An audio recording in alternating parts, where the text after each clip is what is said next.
Unbelievable. Yeah, sure. First award show. Yeah, first time. You get a lot of this. Everyone you've ever met needs a favor will suddenly have these fond memories of something that neither you nor them remember. You did, Just the two of us. right, of course. I think I saw it. Good movie. Fantastic, actually. Oh, thanks. I'm sure you get that a lot, but I'm serious. I don't do bullshit. I don't see the point. That movie, it's something special. You should go meet some people. Someone will offer you a job or something. Oh, I don't know. I think I might leave soon. That's perfect. Don't lose that attitude, you know? That idea that will that you don't care what other people say, just the fucking integrity of it all. That will get you far with the press rounds, but it'll leave you a little lonely. You got another movie coming up, right? Sundance? Yeah, next week.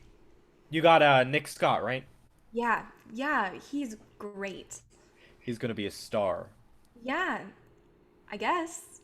Any interests? Studios? You talk to anyone? Oh, I don't know. I've been so wrapped up with all the damn award season shit for the last one. It's like it takes 6 months to make a movie and a decade more before anybody sees it. Look, I've been doing this shit for 15 years. I'm talking pre-internet, before you had the pop-up ads that your grandma in the academy gets when she opens up her racist Facebook group chat. And if I can share one bit of advice, it's that nothing is harder than a second movie. You're no longer the breakout, no longer the discovery. You don't contend for breakout trophies and make the discovery of the year list. It's not an achievement anymore. It's a job. It goes from being a novelty to being a real thing fast. I just, I don't know. I just like making movies. I'm not good at this part. I don't know how to sell myself. I'm used to kneeling in the dirt to get a perfect shot, not talking to a boardroom of white dudes talking about hitting a four-quadrant market. It's like making a good movie isn't enough anymore. So, has anyone approached you yet about this new one? Oh, no, no, not yet. I guess that's what Sundance is for. It's worth a shot, of course. I mean, where else would I go? I don't know. But I'll tell you. A flick like yours makes 3, maybe 5 million, and that's if it's great. Studios go for big stars, shocking content, or broad crowd pleasers. Maybe you'll get a passionate minority that goes crazy for you. Maybe you're just bound to be listed as great movies that no one ever saw. Who do you work for? Do I really give off that vibe? Someone told me once that a film producer is like a shady car salesman who doesn't know shit about cars. That's apt. So you're not going to tell me who you work for? Depends. Do you want to negotiate? I'm not sure what cards you think you hold right now. Fair enough. I'm on the one of the chairmen for an independent company called Apogee Pictures. Never heard of them. That's fair. So you're in a position to give me advice. Why? I'm not. I'm not trying to fuck you over. My first year in the business, I met this girl once at a festival. Her name was Shelby. Don't worry, it's not that type of story. She was a director. She scraped away as a PA for years, you know? There's probably some sort of gratification that you get if you're getting yelled at by David O. Russell or Alexander Payne, but if you're getting yelled at by someone no one has even heard of, it's just that you're being yelled at by an asshole. Anyways, she had this little film. Fuck, I can't even remember the name. It was sort of a phenomenon for a day. It was the sort of achievement that this girl who'd risen through the ranks, everyone said they loved it. No one bought it. It just disappeared, and you know what? I never thought about Shelby ever again. There's a lot of great artists out there, and you'll never hear of them because no one gives them a chance. I guess I'll see you at Sundance. Daniel Damian. Laura Lowry. I know who you are. Weeks later, Laura's apartment, San Francisco day. Laura lies on the bed in a small apartment room. In walks in Mekenna Williams, a woman in her mid-30s. Mekenna lights a cigarette and sits on the bed across from Laura. Mekenna blows smoke in her face. I'm going to have to be clean for a week while we do this interview shit. If it makes you feel any better, it's probably all going to be about Nick. Always about Nick. God, the other day I called him and I was like, what's up? I was talking for a while and I asked if he was listening and he was like, sorry, I was just looking in the mirror. You sound just like him. I think he's stopping by in a bit. He wants to borrow more Xanax? Nah, he says he's quit that and is, quote, focusing on acting. What will that last, a week? I give it 3 days. He's lucky everyone at Sundance is high anyway. God, they want to set up another screening on Thursday, back to back. It'll probably be empty theaters anyway. Quit worrying. We'll be fine. You got nominated for an Oscar. That guarantees a long and successful career. Tell that to Jean Dujardin. Who the fuck is that? I don't know, dude. I have no illusions on the length of my career. We did one movie that kind of worked. That got nominated for an Oscar? For screenplay. Oh, fuck off. You made a great movie. This next one is just as good. You'll be dragging me along for years. You're very talented. Thanks. You sound like my mom. How is she, by the way? Oh, she loves this stuff. She posts about it all the time. She told me she took the entire book club to see the movie. Oh, that's so cute. My dad is just like, so when are you gonna be on the Tonight Show? We'll get there one day. You know, if you're not gonna ditch me. Never. When's our first screening? Monday night? So I've got a week to get wasted, then a few miserable, stressful days, and then I don't know. I have to think about it until you get nominated again next year. I'm glad you're so confident. So tell me about your night. Meet anyone neat? I swear to God, I bumped into Helen Mirren in the bathroom. Not really. I mean, I guess I talked to this one guy. Oh? No, a producer. Oh, well, that's a bummer. Seriously, don't mess around with anyone who asks you to sign a contract. Yeah, I mean, I'm not really sure. This guy was kind of different. Like, I definitely wouldn't buy a house from him. It seems like he just wanted to vent. Probably some second-rate studio cashing in on direct-to-TV garbage. He probably snuck in through the back door. What did he want? Not sure. We talked about the new movie. For pre-Sundance? That's kind of sketchy. Yeah, I guess. He asked about Nick. Of course he fucking did. There's a knock on the door. Speak of the devil. Seriously, he's like Beetlejuice. $20, he calls you Miss Lowry. He's got this weird formal thing he's been trying out. Come in. The door opens. In walks in Nick Scott, a guy in his mid-30s. Miss Lowry, Miss Williams. Hey, Nick. How are you? I don't know. I'm just so tired of the shit. I feel like I was made to be an artist. I think that... Oh, shut up. It's too early for you to have an existential crisis. So, how was your night? I saw you chatting to some girls. Fuck you. I get it. I'm trash. Nick, you're not trash. I'm just tired of all this meaningless sex and talking and pretending. I want to do something with my life. People, they just look at the outside. They don't look in the inside. Oh, come on. Laura, don't let him bait you into this conversation again. Nick, we've got a week or so before we screen the movie. We need you to be on your best behavior. Like, we don't want any bad publicity. Oh yeah, sure. It won't be a problem. Like Sundance seems cool. It's not. It's fine. It's just a week. A week?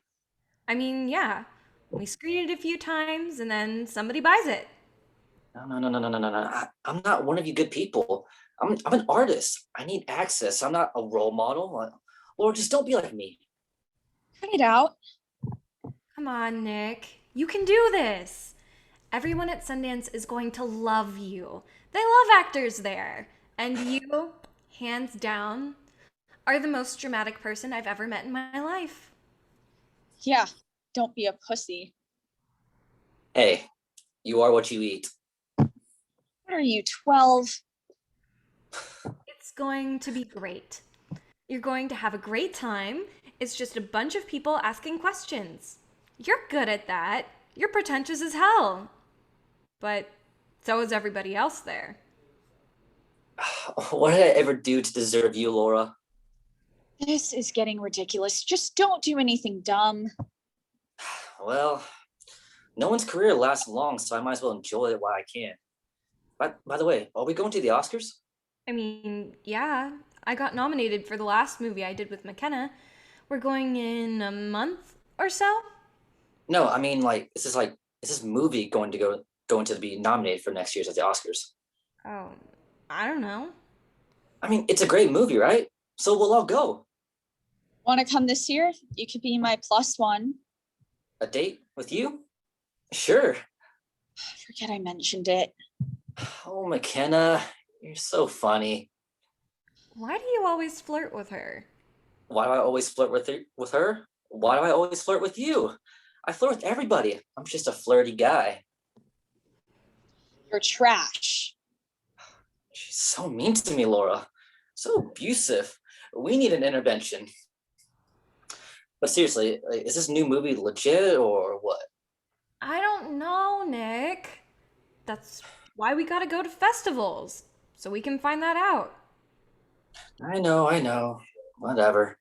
Mekenna glances at her watch. I've got to go. Where are you going? Guy I knew from college is in town, wanted to get lunch. Be safe. Men are dangerous.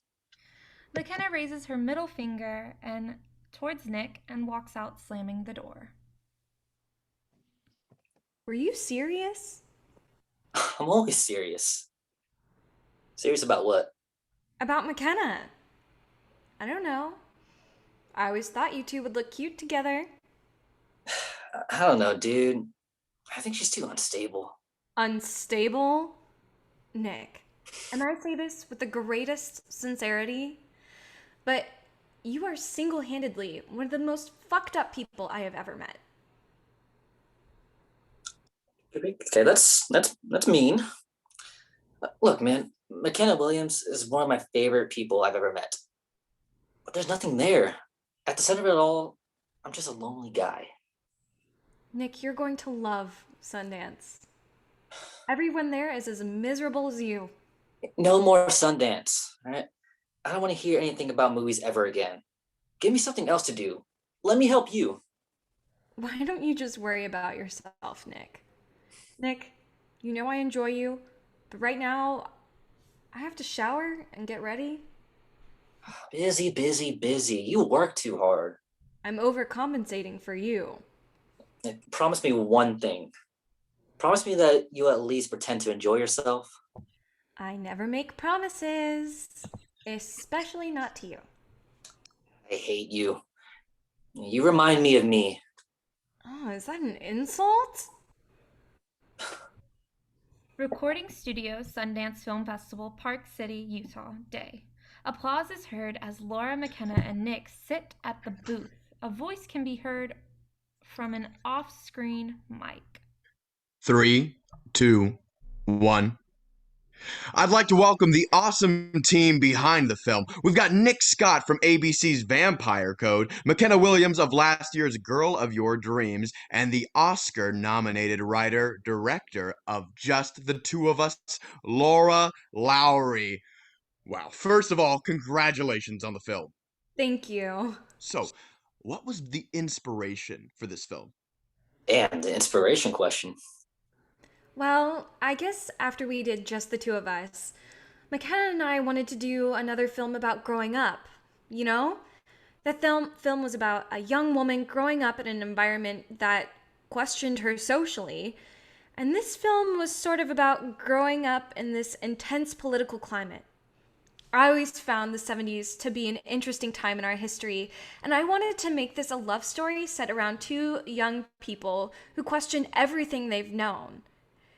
And I was lucky enough to have two great actors to handle this material. As a writer, you envision your characters on screen, but it's always a privilege to see performance take your creation and make it their own. What Mekenna and Nick were able to do, it's nothing short of extraordinary. Absolutely. Incredible work. I know we're here to talk about Girl of Your Dreams, but I've got to congratulate you on your Oscar nomination. Oh, thank you. Yeah, it's really exciting. We're all rooting for you here. Well, I don't know what my chances are, but it's an honor to be nominated. I think Mitt Romney said something like that. Nick, and correct me if I'm wrong, but this is your first feature, right? Uh, yeah, like I always wanted to do films, but you got to pay your bills, right? But man, I remember last year going to see Just the Two of Us, and once I saw Laura's name on the credits, I'm like, fuck, I've got to work with this girl because she's a fucking genius. It's crazy, like watching her work. She's like Batman. Who knows? You'll probably end up doing a Batman movie soon. That's the most cynical thing I've ever heard. Well, what was it like working together again? I guess I've always thought we were just two kids who didn't know anything and we're just making it up as we went along. With this one, we were pretty much doing the same thing. I think we found the type of environment where we felt most comfortable. We're just in a more fluid place where we can really work together best. Absolutely. And I think it's impressive to see people who are so passionate about women in film just come together. Yeah, I guess I never thought about it. I'll say that I'm glad to see female director get to do something like this because it's always been such a male-oriented business. I'm happy to see it become more inclusive. And what sort of message do you want people to get out of this film? To me, it's all about not being constrained. This is a film about people who break those rules, and I think it's interesting to see in that time period. Even today, I think we're dictated by things. So I think it's relevant.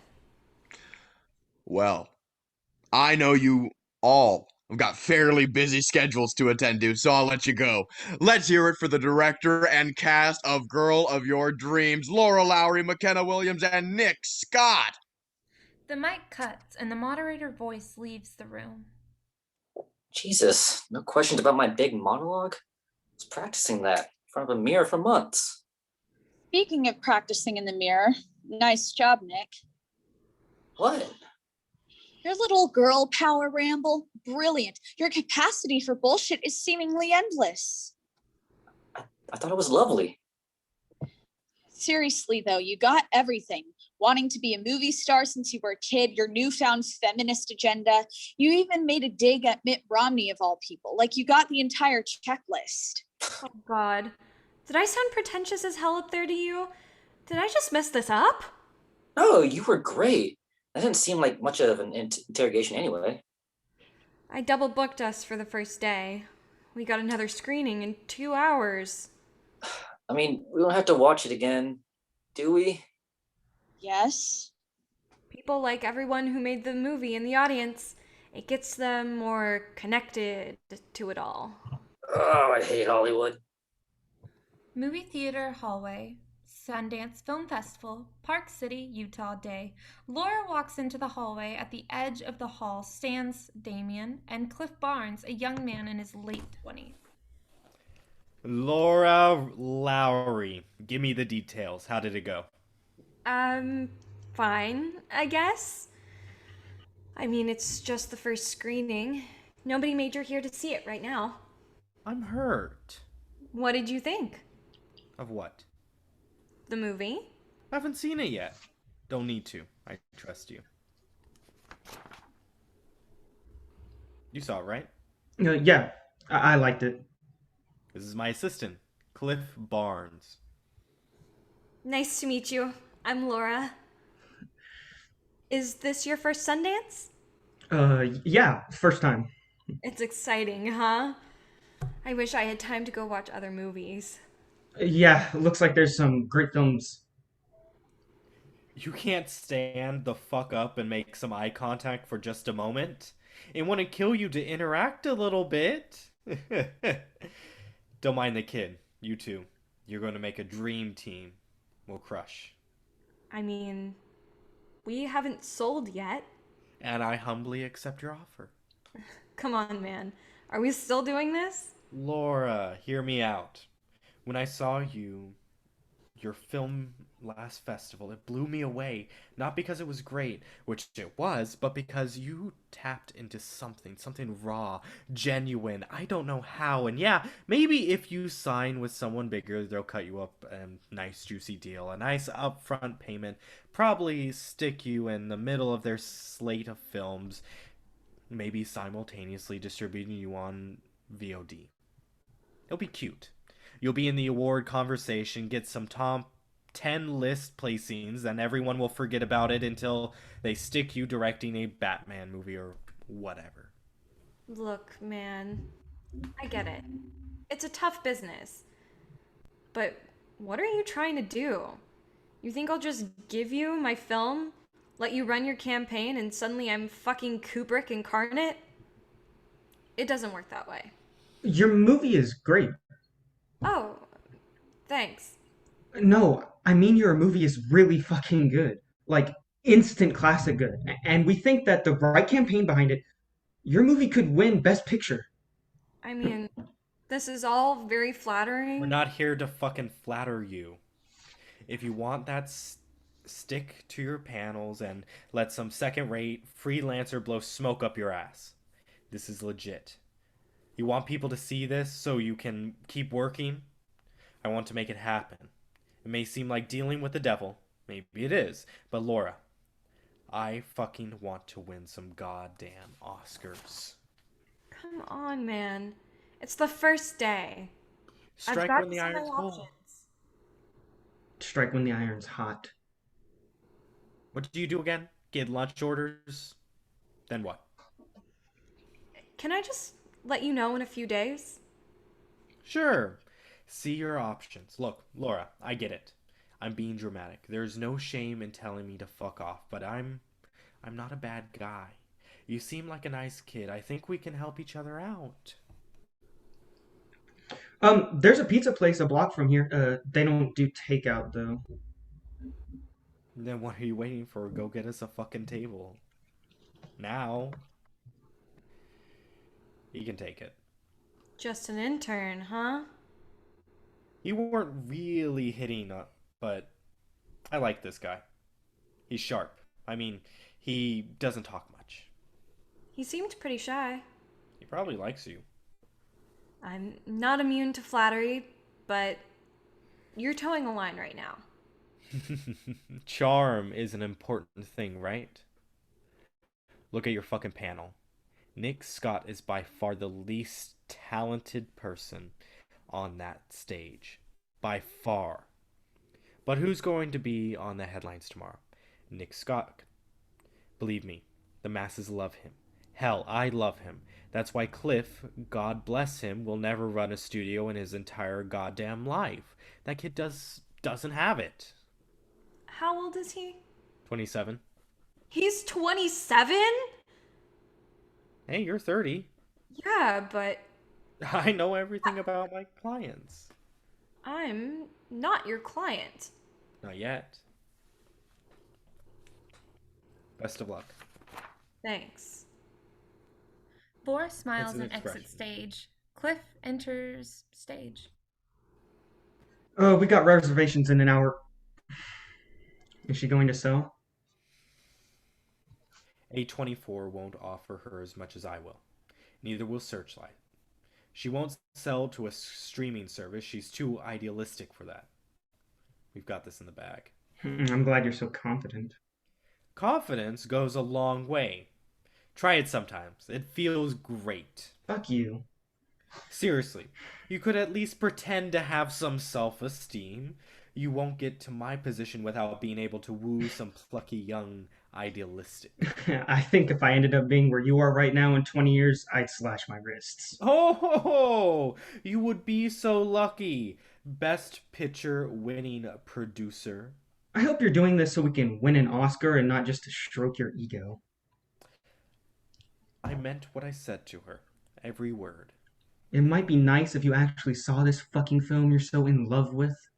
Ah, maybe later. What do you think? That I like movies? She's cute though, right? I guess. What? Are you infected with that Nick Scott self-righteousness? No, you're right. She's pretty. That's good for us. I mean, you don't hear about cute directors that often. I guess that was your plan, right? To get all the old dudes who vote for Oscars to pay attention? This sweet, innocent girl with a story to tell? Fucking brilliant. You don't win by being the best. You win by having a narrative. Don't worry, you'll learn that one day. You keep me around because I'm smarter than you. You're right. You two. You'll be the fucking dream team. That was a nice touch. End of the week, you say? Sooner than that, if I could guess. If I were a betting man. I hope you're right. What am I not? Well, you did tell me once that this was a great industry and I'd be happy here. Oh, happiness is relative. Where would you rather be? Cliff nods. Cliff and Damian exit stage. Movie theater lobby, Sundance Film Festival, Park City, Utah, day. Nick and Mekenna stand in the theater lobby. That was beautiful. Was it? I don't know. Sometimes I feel like I can really connect with the press. You're really all in on this pseudo celebrity thing, aren't you? I'm being serious. Like when I did TV, they could only care about who I was dating or what I was wearing or what it was like to make out with whatever guest star was on that week. I don't know. The reporters here, they do generally seem to give a shit. Maybe they haven't broke big either. Fuck, they're here for the same reason we are. Hey man, you've got to make bank somehow. I'm not living some glorious movie star life, and neither are you. I love the game they were playing, though. Like, how do I ask her about her nudity without asking about her nudity? How did you feel about committing to the more personal scenes in the film? Yeah, that was great. Sometimes I wish they would just come out and say it. I guess that's what separates them from TMZ or whatever. They should ask you stuff like this. You're the one with the great answers. Still, though, like to ask a dude about nudity, you got to be a big deal. You got to be like Mark Ruffalo or someone else. You don't think you're a big deal? I mean, I know I'm a big deal. They just don't know that yet, but they will soon. Speaking of big deals, where the hell is Laura? Who knows? I think she just leaves to see if we'll notice. So rude. She's just grilling me about being well behaved. She just fucking disappears. She's the one who knows what she's doing. We're just along for the ride. I know. Like, she's amazing, but she's just so goddamn frustrating sometimes. Yeah, I know. What? It's funny. When we were promoting just the two of us, we held this event in the middle of Chicago. It was cold as hell. We'd done a lot of screenings already, but Laura convinced me that we could do this one. Like, we needed the extra award boost. And outside of New York and LA, Chicago is like the biggest film critic circle. So we waited in the snow. Neither of us really wanted to do it. We got a nice enough response. I mean, they clapped and laughed at all the right places, but nothing special. We went to the reception afterwards, though, just drinks and stuff at the local theater had prepared, just chatting really. But then this girl came up to Laura, must have been 16 or so, a writer. And she's just like talking about how inspirational the movie was for her, talked about how she wants to make movies and that to see someone as young as Laura do it, I don't know, I guess it just really made her think about it all. Just the look in Laura's eyes, the way her face lit up, I could tell right there that's why she does this. That kind of reaction, it makes all the shit like this worthwhile for her. Behind all the cynicism of this business, all the press, all the bullshit, she just really loves making movies. Maybe too much. I don't know. I guess doing what you love is important. Damn. She got pretty choked up. I guess I do too sometimes, just thinking about it. No, I mean, you're right. She's a better person than me. I mean, that's not a high bar to cross. You know what? Fuck you. I try to be a genuine just for this one moment. Hey, sorry I'm late. How was it? I guess they weren't too bad. General stuff about the characters and shoot. Nothing that will make headlines, but hey, sometimes that's a good thing. If it makes you feel any better, I don't think I said anything stupid. Well, you did open your mouth. That's good, I guess. We just need some good, solid interviews. Nothing special, just let the buzz carry us. When do views start hitting? Probably sometime tomorrow morning. I checked out some of the Twitter reactions. Not too bad, I guess. Are you being modest? Okay, they were pretty good. Fuck yeah, Laura Lowry, you are fucking badass and everyone knows it. Calm down. I mean, we do need to sell it first. Yeah, that's what I wanted to talk to you guys about. Oh, we get something? Well, I ran into my producer friend again. Wait, what? Shut the fuck up, Nick. What was he offering? I didn't let him offer me anything. Not yet. I want to wait until the first bids have come in, see what he does. This guy seems kind of obsessive. For sure. Why? I can't tell. He really wants this. Why? What does he want to do with it? Yeah. Look, I don't know exactly, but I figure if we bide our time. Look, I think we should be involved in this, right? Nick, for God's sake, the last thing you will ever be is a fucking producer.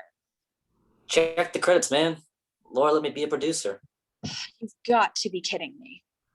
I couldn't take out any loans, and we needed to credit somebody with executive producer. What the heck? You did everything. Just give yourself the credit. If it makes you feel any better, she credited you too, man. You should really stay for the credits sometimes. Wait, what? What did I do to get you? What did you credit me as? I mean, we planned this together. You guys helped me find locations, hire people.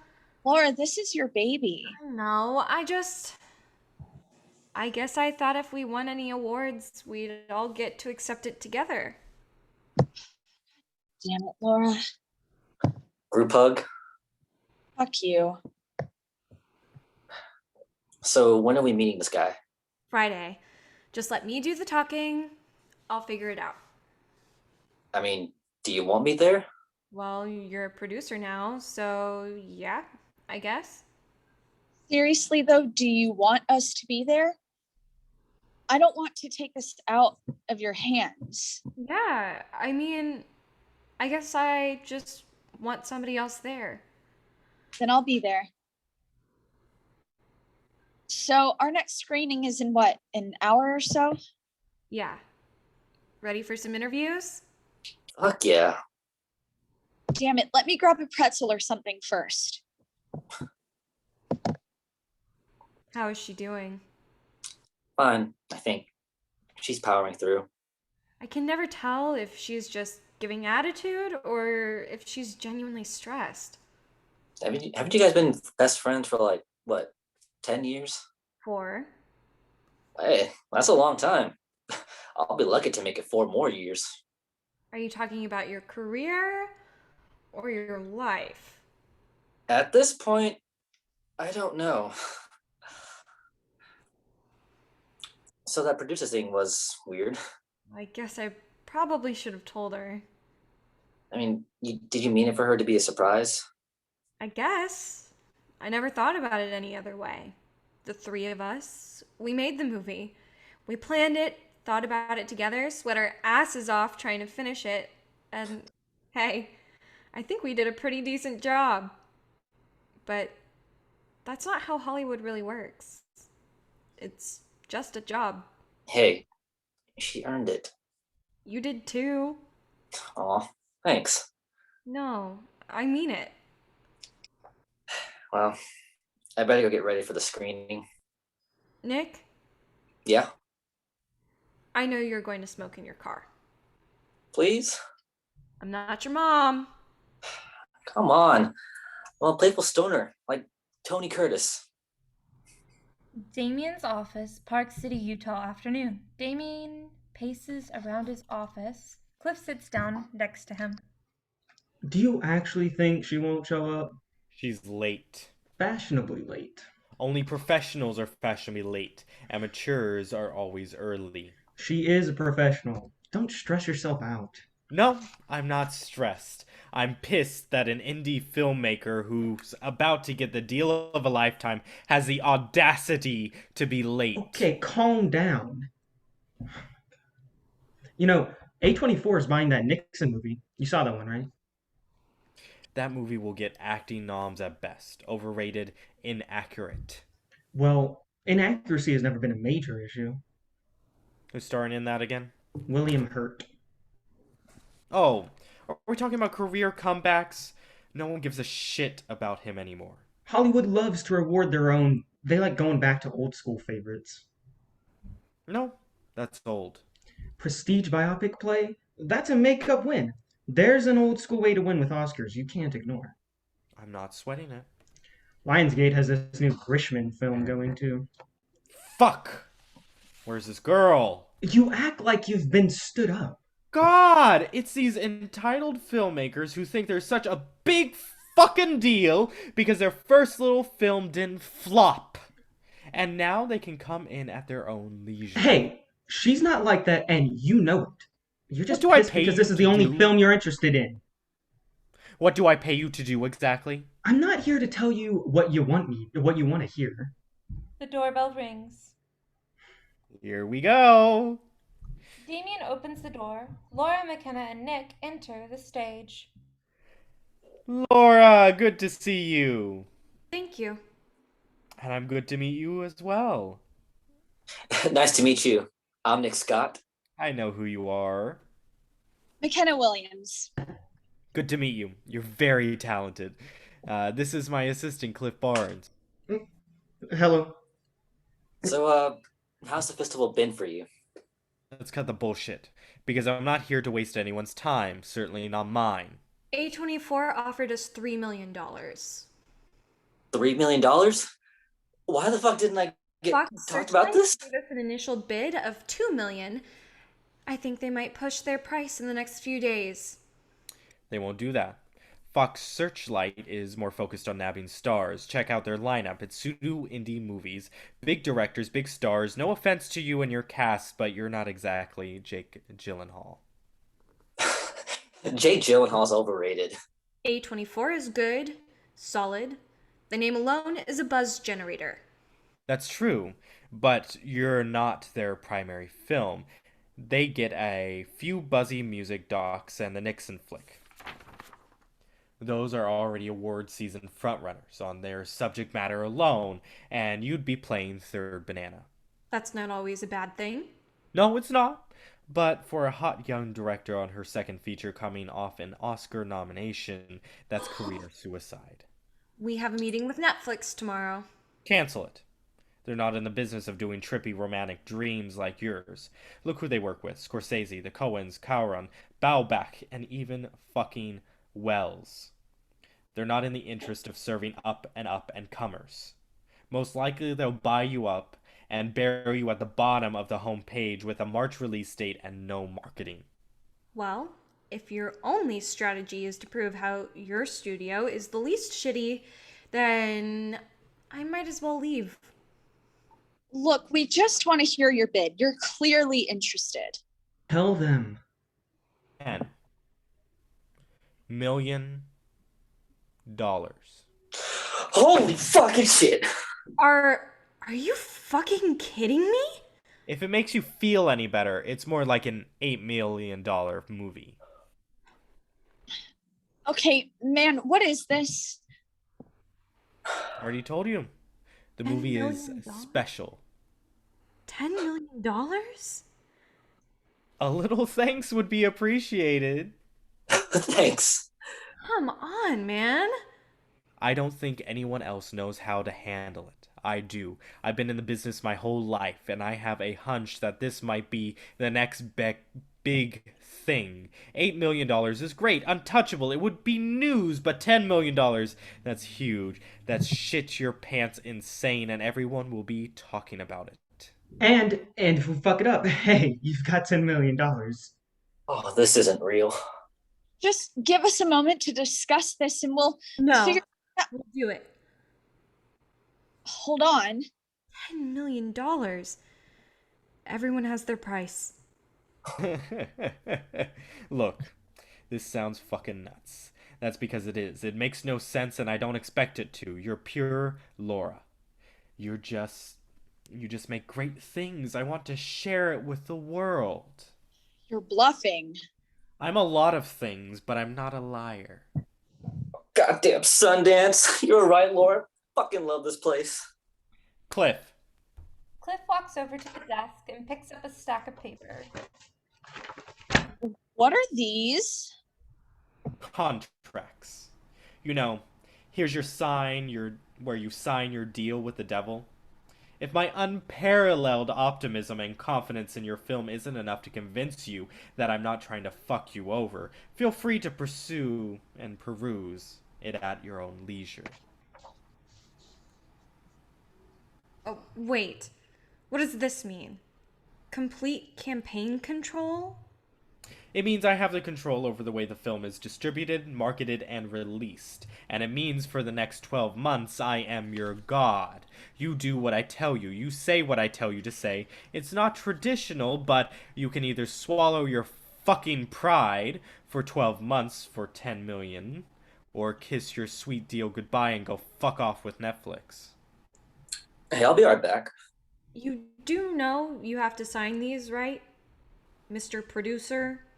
Yeah, I just need to call my mom. Office hallway, Damian's office. Park City, Utah. Afternoon. Nick walks into the hallway outside Damian's office. Cliff leans against the rail on the wall. Oh, make way, Hollywood. I'm Nick fucking Scott. Oh, you can't handle the heat. Do you get the sort of reaction? This is actually my first deal, too. Oh, this isn't normal, right? Well, Damien's been in this game for a while. Maybe he's found that one film he's looked for his entire career, or maybe he's going crazy. Well, he seems like a smart guy. Well, he is, legitimately. Don't get me wrong, he's a complete fucking asshole, but a brilliant asshole. Aren't they all? Except you, of course. You've got a while to go. How'd you get into this? Luck, I guess. I never went to college. I took a desk job over Damien. An internship of sorts. A day 15 or so, he fires half the staff. I was the lucky one who stayed. It's a young person's game, I guess. Yeah, I feel. What about you? What's your origin story for being roped into all this? You want to hear it all? Well, maybe just the highlights. Oh, I was a high school student theater, a dork, stoner. I spent the twilight of my youth fucking and smoking until I realized I'd never applied myself. Not in the same sense like that, fuck. Like I need to do some college applications, but more like I had no goals. I had nothing to get me through each day. I just cruised by. I guess you have to be a special type of lonely to become a performer because you're so desperate to become someone else. I know I am. It was years and years of sleeping at friends' houses so I could make it to auditions and like stuff I was offered was shit. Commercials, bit parts, even porn. Nothing, man. Fucking nothing. Then I finally nailed this audition. The character's an emo, overdramatic loser. I guess I fit that perfectly in. And that's how I got into the goddamn vampire show no one shuts up about. It was surreal at first, like a real gig. I was so obsessed with actually having a source of income that I didn't I didn't even think about it, what it was. It took me a few months to realize what a fucking gut punch it was. Shitty, terrible television, pandering around to like horny teenage girls. That was the worst of it all, man. It was not acting. It was acting and actively realizing how terrible it was.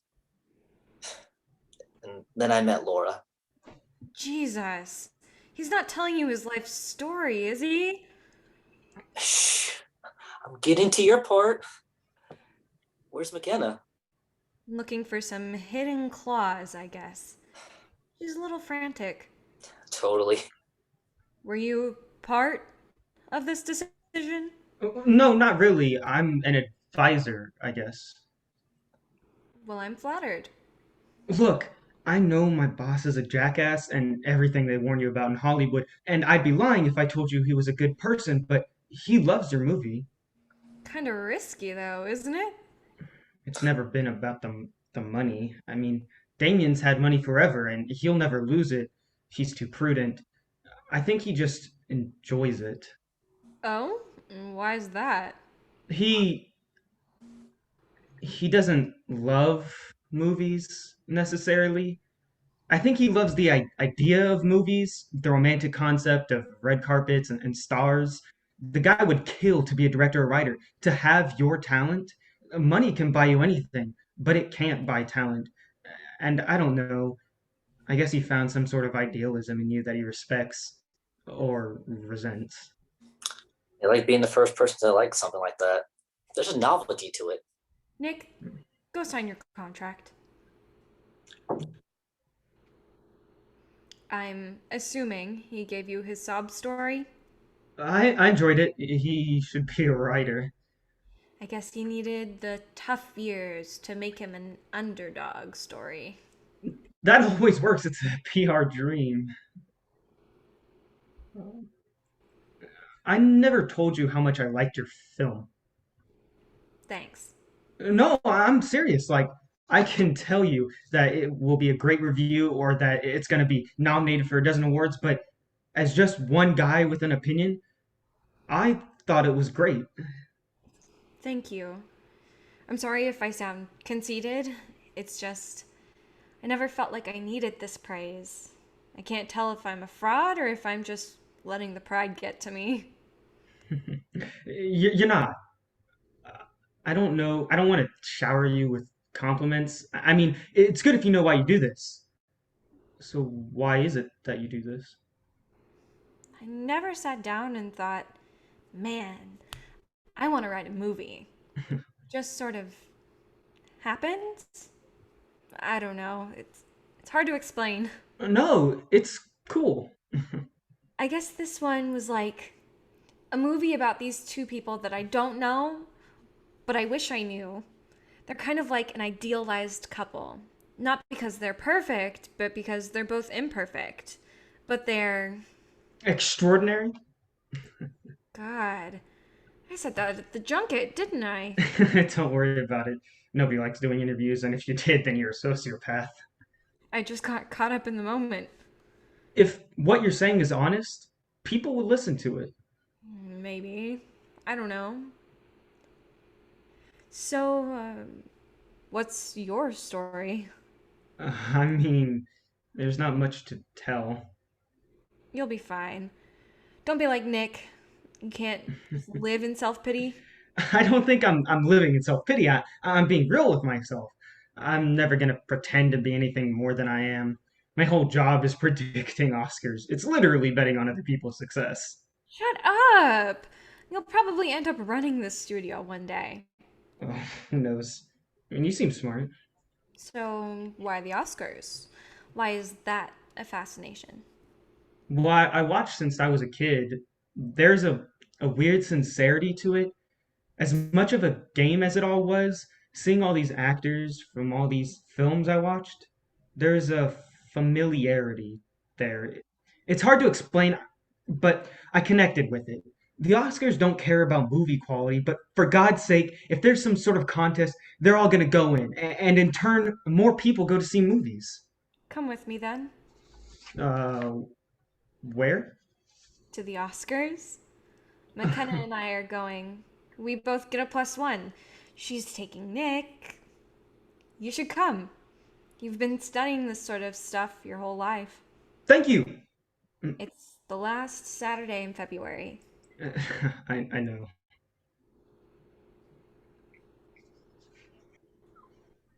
The door opens. Mekenna and Nick enter stage. Well, we did it.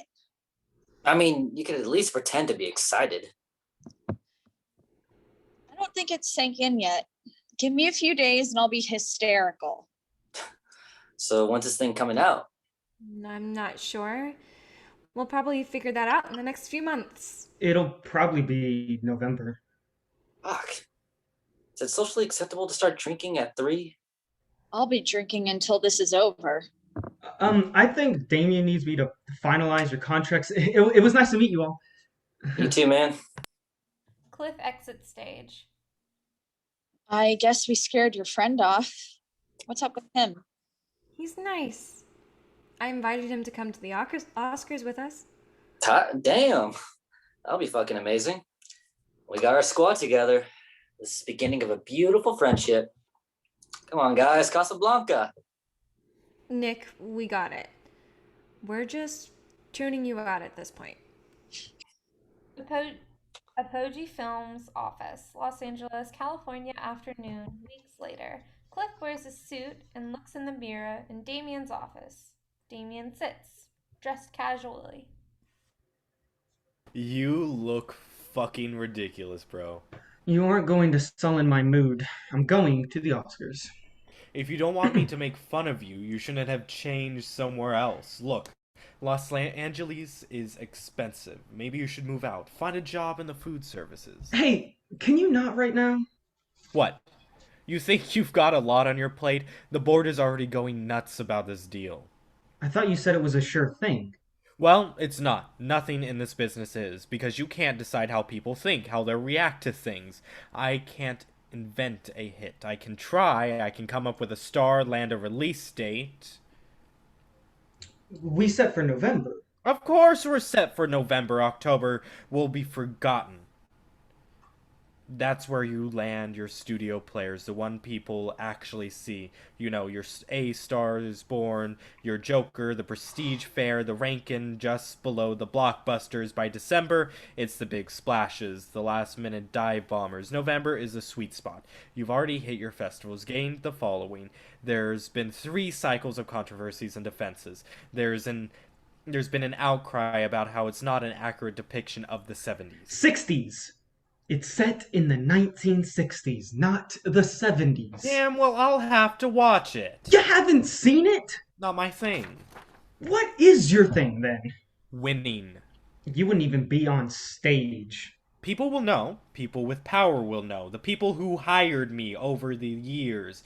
The ones who fired me. The 18 people in Boardrooms who actually make the calls, they'll see it was me. They'll see who beat them. So this is a vendetta? You built up Apogee just so you could stick it to everyone who turned you down? I turned them down. Is that why you're so moody? That I'm going to the Oscars before you? You are going because you somehow convinced a very talented, very pretty young director that you are somehow more than a coasting, spineless assistant that you are. Well, maybe you could let me talk to the board then. You don't need to see them. As far as you're concerned, I am the board. You think she keeps you around if I didn't need you? What? You really don't get it, do you? She's a creative. You aren't. She'll cut you loose. This isn't Casablanca. Either you won't get a heartfelt goodbye. So you think everyone is as cynical as you are? I think this is an industry that enjoys indulging freaks and weirdos, psychos and bullies. We like to turn people into myths, into movie stars, like they live on a different planet, where it's somehow acceptable to put people through hell because of something that isn't real. We let them think that what they're doing is important. Maybe it's because we enjoy the escapism, but the tide has turned. People like you and me, we're trying to move them around like pieces, put them in front of cameras and beg them to explain their process. They act like they're above us, but they need us. That's why I know it will never work out between you two. Still thinks she's in control, and in her delusion, she won't let herself get distracted, especially not by you. You're not even the leader here. You're a fall guy, so enjoy the Oscars. Maybe you'll be there again, but it will never be with her. You're wrong. We need a narrative. Think about that instead. What? $10 million isn't a campaign, it's a start. We need something to get us to January. You already have Laura. She's the narrative. She hasn't been paying attention, have you? A movie star is a momentary thing. She'll be the next Greta Gerwig until she's not. And then the next prized horse, picked out by the lot because the next Laura Lowry, we need something else. Why are you asking me to do this? Because it's the only thing that keeps you around. Academy Awards red carpet, Los Angeles, California. Nick, Laura, and Mekenna and Cliff stands on the side of the Academy Awards red carpet, dressed nicely. So let me get this straight. You get to walk, and you get to walk, but I don't get to walk? Nick, we've been over this. I'm a nominee, and Mekenna's in a nominated movie. You weren't in any movies. Just pray that they cut to you for some reaction shots. Oh, God. I've been practicing. What sort of stuff will they ask us? Fashion stuff. A few easy questions about what the movie's about, maybe. A breeze compared to the Sundance crowd. I thought this was our night to have fun. No, it's our night to pretend that we're having fun. Next year, man. I'm going to be a nominee, and we'll light this red carpet up. You know, you're starting to sound like a parody of what a pretentious actor sounds like. Hey, I'm your date. This is not a date. I'm kind of excited. Thanks, Laura. A little fucking positivity can go a long way. Well, I know I'm not going to win, so... Hey, stats guy, is she gonna win? Nick... It's a close race, but in my eyes, Laura's script is far and away the best. That's sweet. Mekenna and Laura walk towards the side of the stage. Do you like him? I fucking hate him. Wait, what? We're talking about Nick, right? No, Cliff. Oh. You know, you don't have to tell me anything if you don't want to, but I'm always there. You look very beautiful. Thanks. I guess we need to get our exercise in before 5 hours of sitting. Jesus, what if I have to piss? Do it in the memoriam segment. So, this is it, huh? Biggest night of our lives? Oh, Jesus. I hope not. Hours later, Mekenna's apartment, San Francisco, California night. Nick and Mekenna enter Mekenna's apartment room. Well, traffic is the literal devil. You didn't happen to see Laura, did you? I think she and Cliff went back to her place. Only Laura Lowry skips out on her own Oscar party. She's not much of a party person. Look, you're the only party guy here, but this is Hollywood, man. You've got to get out there and make connections. I saw her chatting up people on the red carpet. I know she's been writing again. So you're telling me that Laura has been writing a new screenplay and I'm just now hearing about it? Believe it or not, when the two of you talk, it's not usually about her. What are you talking about? Laura loves me. Right, because everybody loves you. So I hear we're going to Toronto. We've got to remind people that we exist. Damian says it will make it more niche, more of an event. You talk to Damian? Sometimes. I don't think we'll see him again until September. Look, the guy's an asshole, but he's got some good tips. I could see he's a studio executive. In another lifetime, maybe. September, huh? Well, you still have Cliff. Are he and Laura a thing? I hope so.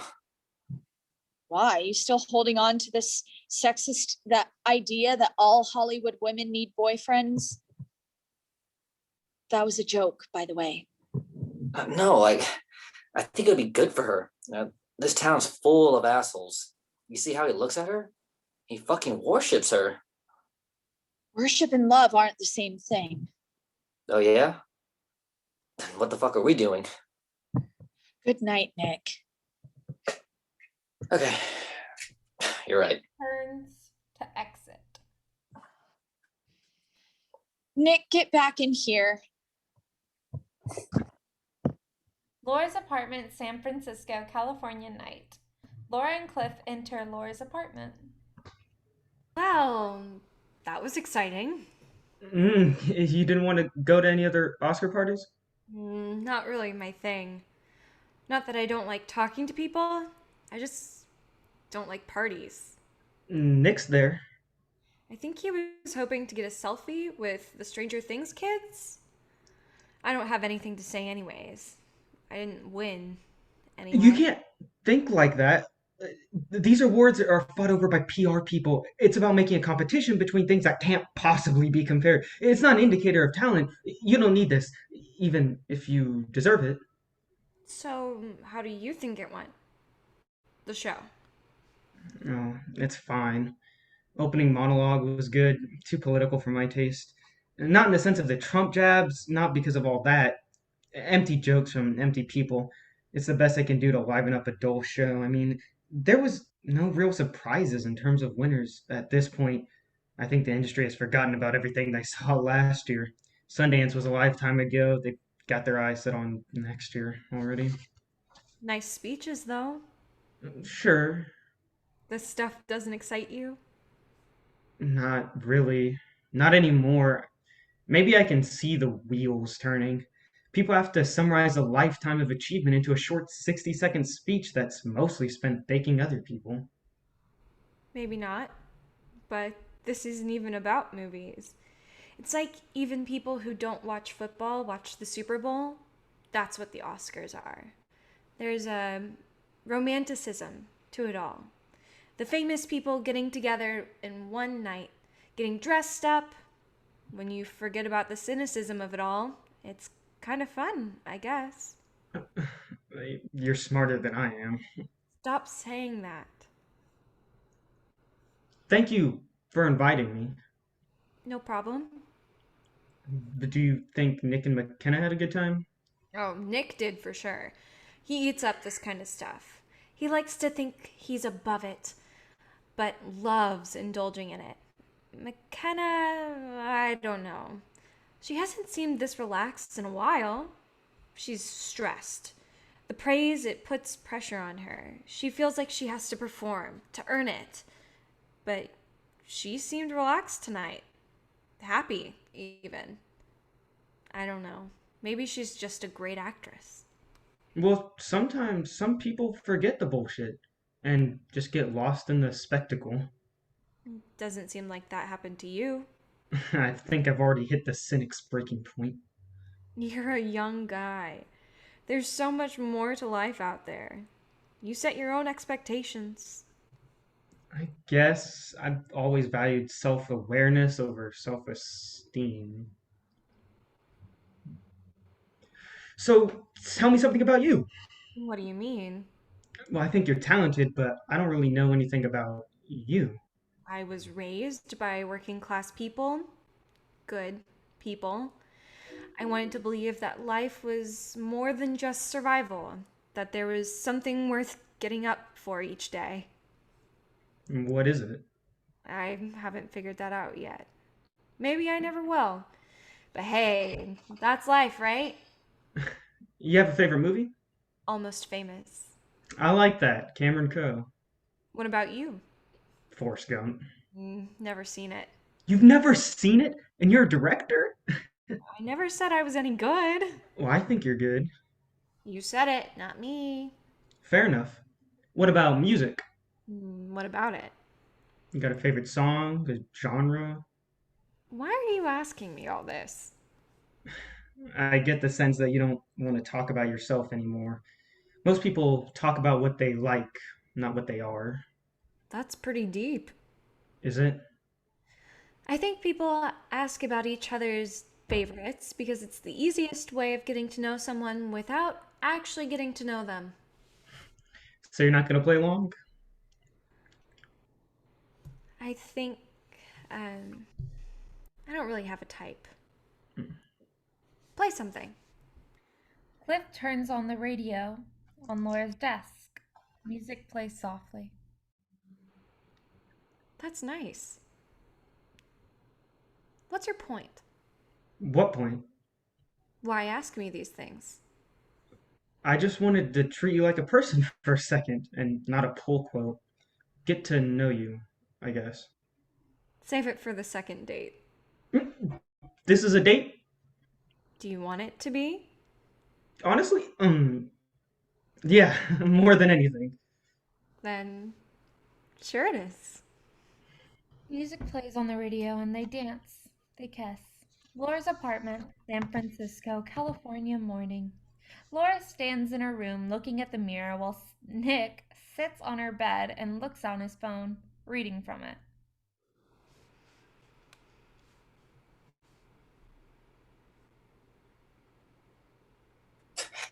What's your name? Laura Lowry. What are you? I'm a filmmaker. What does that mean? What?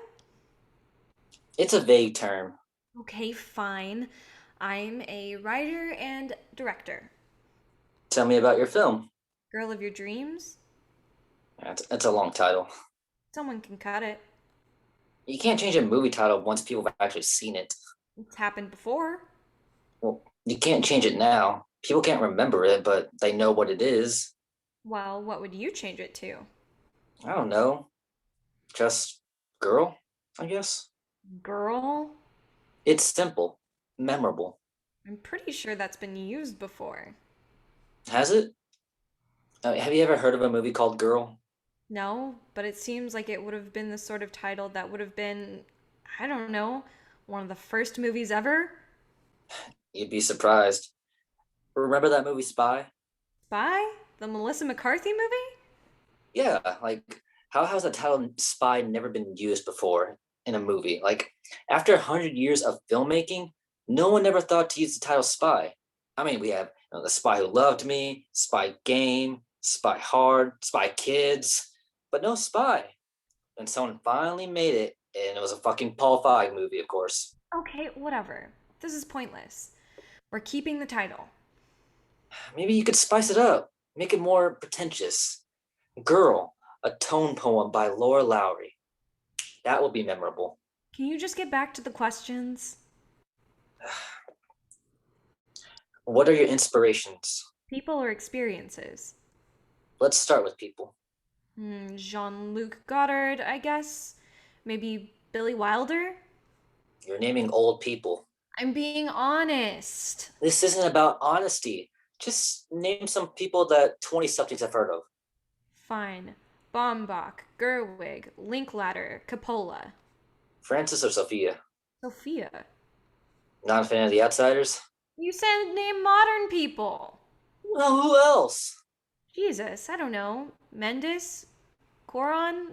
Lee? Spike or Jason?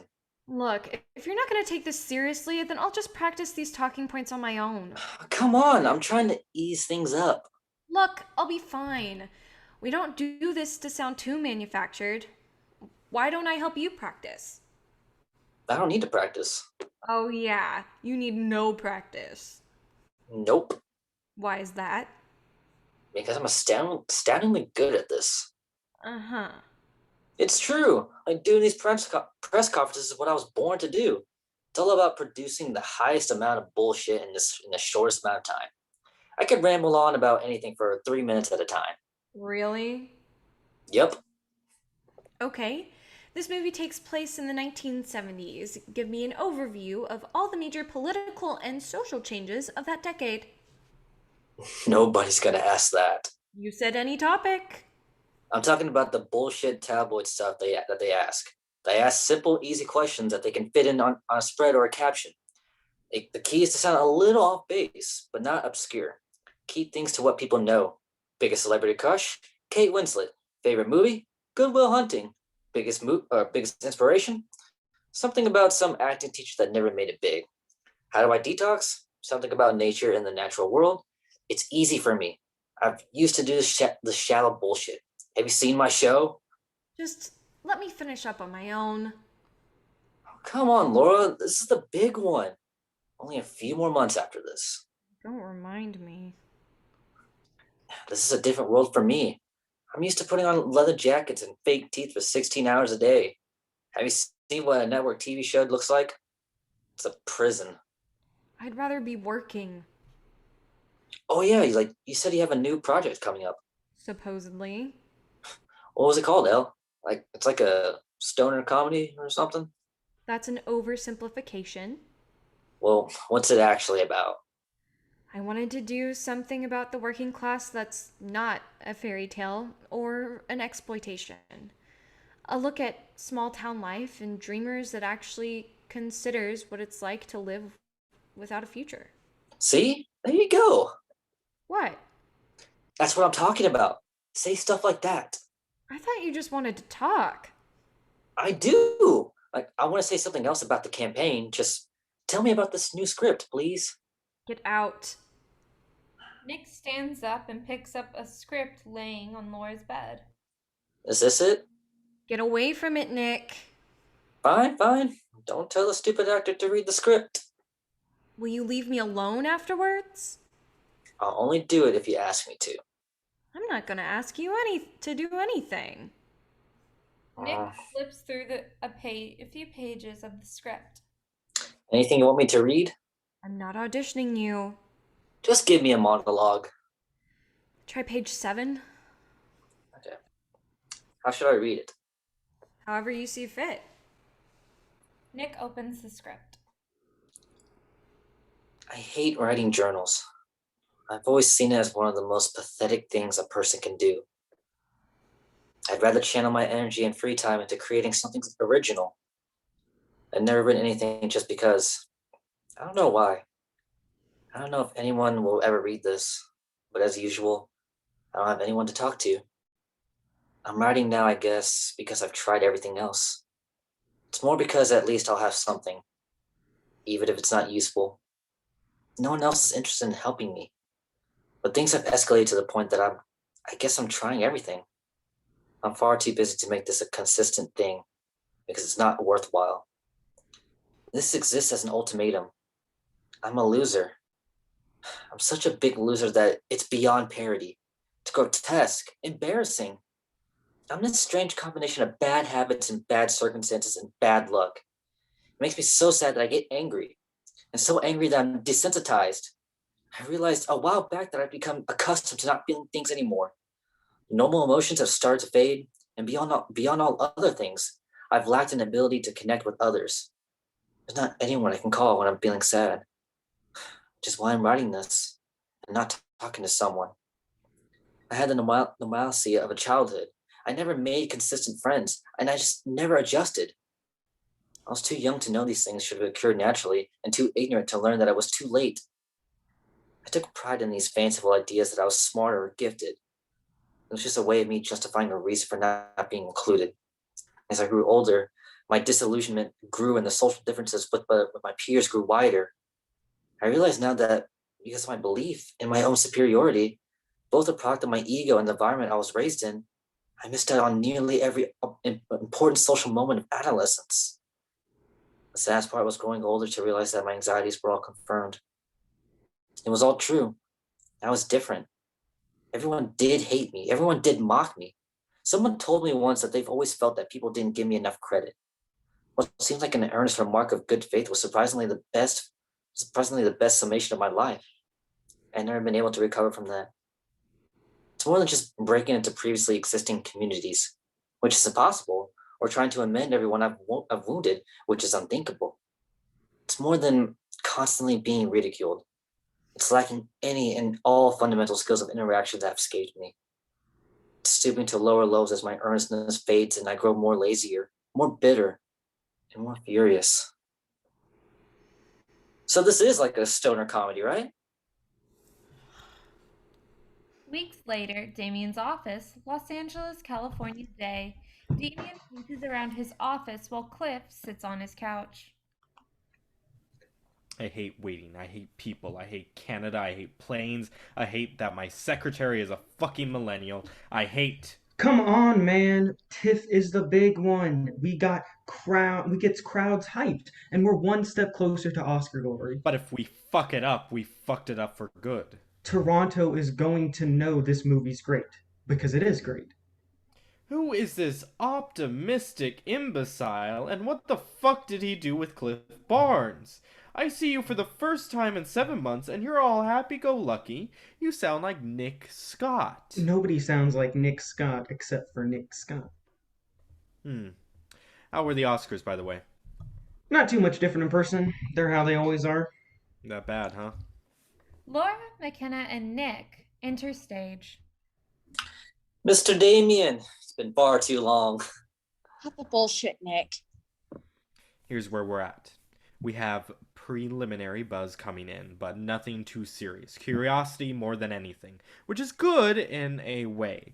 Sundance critics will be reevaluating this, and enough new people will see it. Critics always love this, but we need audiences to love it too.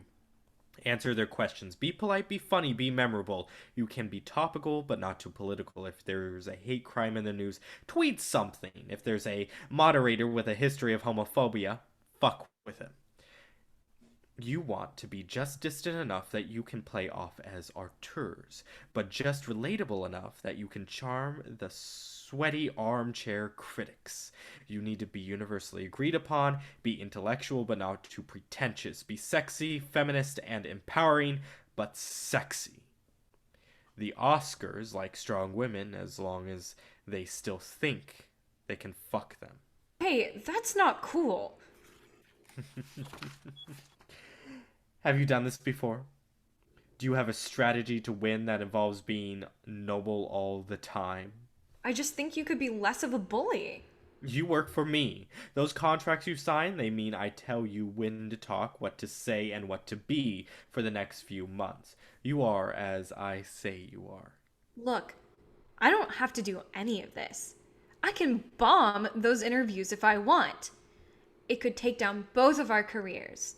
The only difference is that I'm young and I can make a comeback. You can't.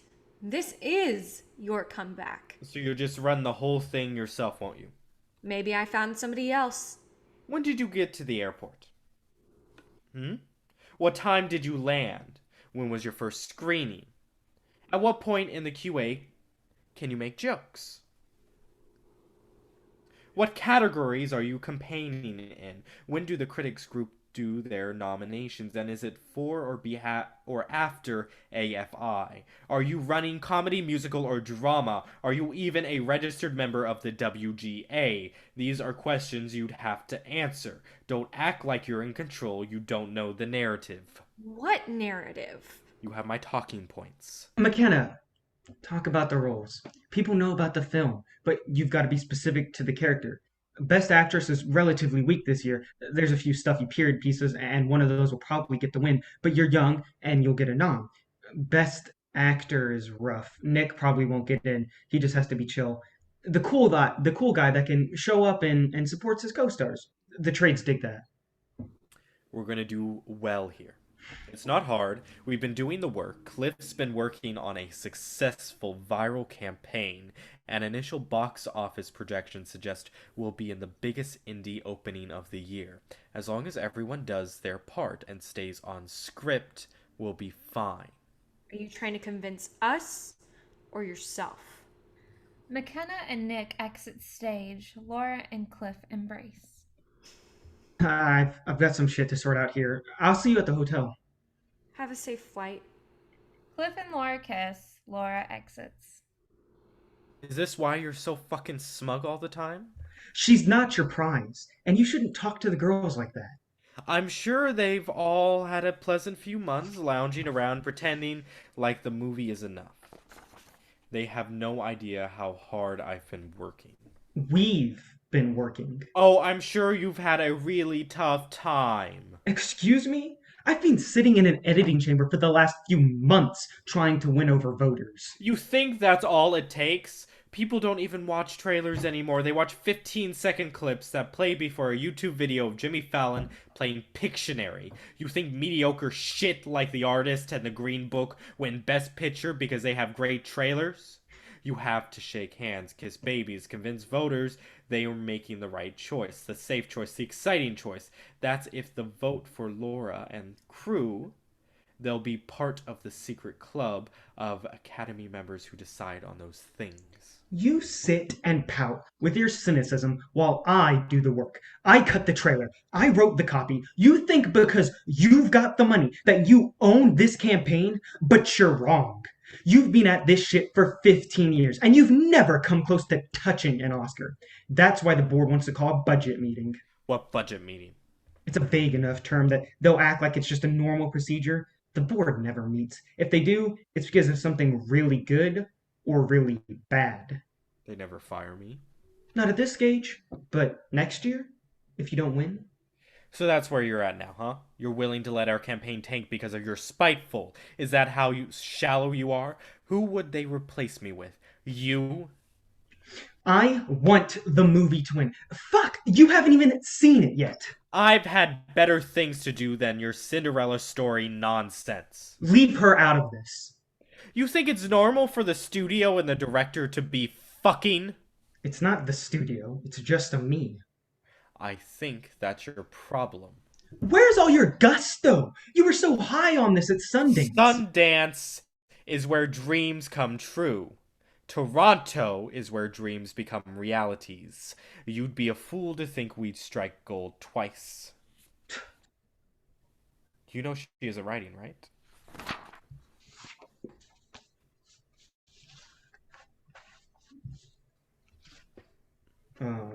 The board is willing to look at her next project if she had one. She doesn't, though. Okay, why are you telling me this? I would assume that's the sort of thing she would share with you. She's losing her interest. The award machine is weighing on her. Maybe she's not in the right headspace. Okay. Why do you care what she does next? I don't care. But she does. She doesn't want to be a one-trick pony who plays it quits after the season is over. Hollywood has a very short memory. You're not getting in my head right now. Find the narrative. Find a way to win her. If she's drained herself up until this point and can't land another feature, damn, well, that would be a shame. Office hallway, Toronto, Canada Day. Cliff walks into the hallway where Laura waits. I'm sorry if I caused any problems. It's not your fault. He's stressed about the premiere. Nothing's going to change. He can't fire me, and he can't fire you, obviously. You don't have to risk your job for me. I'll be fine. Just be careful. Laura, nothing's gonna happen. I care about you. You should be excited. This'll be fun. Will it? No, probably not. You know, we'll have some downtime there too. It won't be nonstop. Mekenna told me I have to do an awards brunch, rub shoulders with the Academy members. There's a few things like that, but they won't last long. I don't like parties. I know. Nick said you had another project in the works, right? Yeah, I don't know. And what do you mean you don't know? He was laughing his ass off telling me about it. I just don't know, okay? It's early on in the drafting process. Nick said there was a script. Okay, well, Nick doesn't know a lot about writing, does he? A draft is just that, a draft, an outline. I have lots of drafts. This one isn't any different. It's not special. It's stupid, actually. I couldn't talk about it in interviews. I couldn't justify it as this achievement that is worthy of people's time and attention. It's just not about anything important. It's dumb. I could never put a campaign behind it. That doesn't matter. Well, it feels like it does. It feels like this is how it's going to be with my life now. I spend more time practicing my sound bites and condensing years of writing and filming into 15-second monologues. I don't have time to write scripts anymore. You can make time. What do you mean I can make time? I'm not trying to be confrontational. I'm just saying I believe in you. Award season is tough. Not a lot of people get to do this. I think you mean not a lot of people have to do this. What I'm saying is you can get through. You're smart. I've told you to stop saying that. I'm sorry. I really don't need anyone else telling me I'm a genius right now. I just want to make my movies. Nobody even has to see them. I know. Look, I get writer's block is a bitch and all. Don't but... act like you'd understand. Oh, I'm sorry. I'm not a real writer, am I? I didn't mean it like that. Then what did you mean? I mean, it means the days of just going out in my backyard with a camera are over. And look, I get it's about more than that, but I didn't get into this business because I needed to be showered with praise. I never dreamed about the release, even when I was a kid. The premiere, the late night shows, the discussions, they were never what I wanted. Sure, they'd be a nice bonus, but what I loved was the craft, the work, getting my hands dirty. What did Werner Herzog say once? That a great shot is worth going to jail for? Yeah, something like that. Well, that's what I want. I want to be up late at night getting splinters from building sets. You know how long it took to recreate the 70s? I spent hours designing these stupid era-accurate doorknobs that nobody will ever notice. I broke a rib trying to shoot a moving car. I don't care about getting beat up by this industry. Just not like this. I wish I had your talent. You know that's not what I'm saying. I wish I had your experiences. I wish I had all those fond memories of frolicking in the sun with my friends with a camcorder. I mean that sincerely. I wish I had that as a memory. Anyone can make movies. Not good movies. I can't just go out in my backyard and make a masterpiece like you can. You know it takes more than that. Nothing I've achieved I've ever done overnight. That's not my role. You're the one who should be supported. I'm not even really supposed to be here. Is this about the board? Damian says... Don't listen to what Damian says. He's my boss. I actually have one of those. Don't let him do that to you. He gave me a task, and I just can't... What is it? Why can't you tell me? I'm supposed to find the narrative. I know you didn't want to hear that. The narrative? What do you mean? I mean, we need something else to get this movie to win. The festivals, the premieres, the interviews. That's the icing on the cake. So, all of this was for nothing. Everything I've done. And this is why I didn't want to tell you. I knew you'd just freak out. Okay, I'm calm. I'm relaxed. It's not about you. It's my fault. I have to find a way to take this thing that you made, this beautiful film that you poured your entire life into, and condense it. That's all I do. Condense it into sound bites, into trailers, into flashy promos, into cheap one-liners that Stephen Colbert reads off to get college kids to go see it. People have short attention spans. They want something that's digestible, not even a summation, but a catchphrase. That's what I need to find. I thought we had a narrative. I thought. I thought the film was.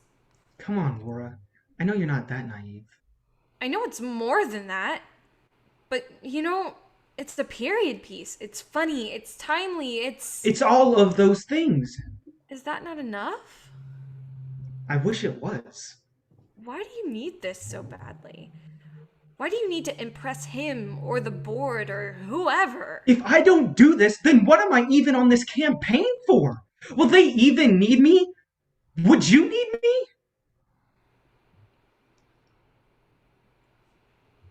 I'll call you when I get to the hotel. All right. I'll see you on the other side. I'll miss you. Movie Theatre, Toronto Film Festival, Toronto, Canada afternoon. Laura, Mekenna, and Nick sit at a booth, listening to an applause. A voice of a moderator comes on the mic. Wow, this is really the film that's taking the world by storm. Ever since Sundance. I know you guys know it's great, but are you surprised by how well it's received? No, I joke around, but ever since I first read the script, I knew this was something special, and I'm happy to be part of it. I'd be happy just making this movie because it's something I think we're all passionate about.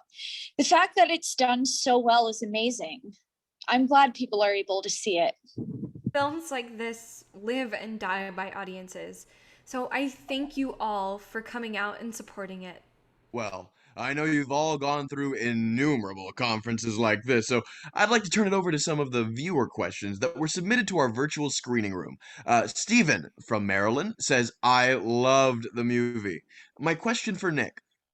There's a rumor that you've been approached for one of the leads in the Adventures in Babysitting reboot on Disney Plus. Is there anything you can say about that? I, of course, can't say anything about that. All right, let's get to the next question. Movie Theatre Hallway, Toronto Film Festival, Toronto, Canada afternoon. Mekenna, Laura, and Nick walk through the door from the theater hallway. Nick, what the fuck? What? When were you going to tell us that you got a Disney contract? Fuck, I have a non-disclosure agreement. What's the big deal? How many movies, Nick? How many fucking movies? It's a 3-year contract. Damian is going to lose his fucking mind. I don't get it. What's the big deal? Nick, we just did a press conference today. We've got 5 more, plus everything we do once the junket for the premiere happens in a couple of months. That means for the next 5 months until the Oscars, you will be asked fucking nothing but adventures and babysitting stuff? Have you seen the original? Did you like it? Is it woke enough for today's audience? That's everything. People aren't talking about our movie anymore. Relax. It'll be fine. It's not going to destroy the campaign. Besides, this gives us more immediate attention. You fucking asshole. You just couldn't let anyone else be the center of attention, could you? I'm sorry. I'm sorry I was able to find work. Do you know how many years I spent working on shit television, hating every fucking minute? If I had the opportunity to do something I want to do, I'm going to fucking do it. You couldn't have just told us, give us the courtesy? You're a sellout. Tell us or tell you? I don't need you monitoring my every fucking move. Fuck you. I actually thought you guys would be excited for this. That I was actually going to do something with my career. And you know what? It's not selling out. I like the script. You know what? Fuck you. Adventures in Babysitting is fucking awesome. Mekenna runs down the hallway. Nick, Damian's going to get pissed about this, right? I don't care. I really don't, Laura. Life is too short to listen to people who want to shut you down. We just need to be prudent on how we handle this. Like, okay, he'll flip out. He'll yell at me. But honestly, Laura, Hollywood is full of fucking assholes. Did I make an enemy? Maybe. Did I just lose some friends? Maybe. Did I do the right thing? I don't know. But you do what you have to do in order to get ahead. I make this sound so dramatic. It's not. I'm gonna be in a remake of a movie my mom watched as a kid. How cool is that? Just go talk to her. Mekenna? She's pissed because she cares about you. It doesn't seem like it, but she does. I'm not sure what you think is going on. She's your friend. Whatever. Do it, or I'll call Damian. He doesn't want anything to do with me. You told him? Well, How did he take it? well, I wouldn't say he took it like a champ, but I think he's proud, in a way. Like, he makes a living playing people in for personal gain. And for maybe the first time in his life, someone played him. Not the first time, I'm sure. Maybe we can call Cliff. He can take care of it. What do you mean? I mean, like, he knows he knows how to mediate.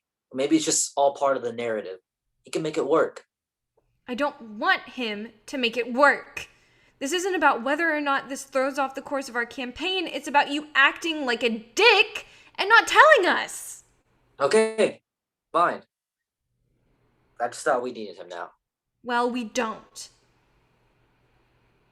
Parking lot, Toronto Film Festival, Toronto, Canada, evening.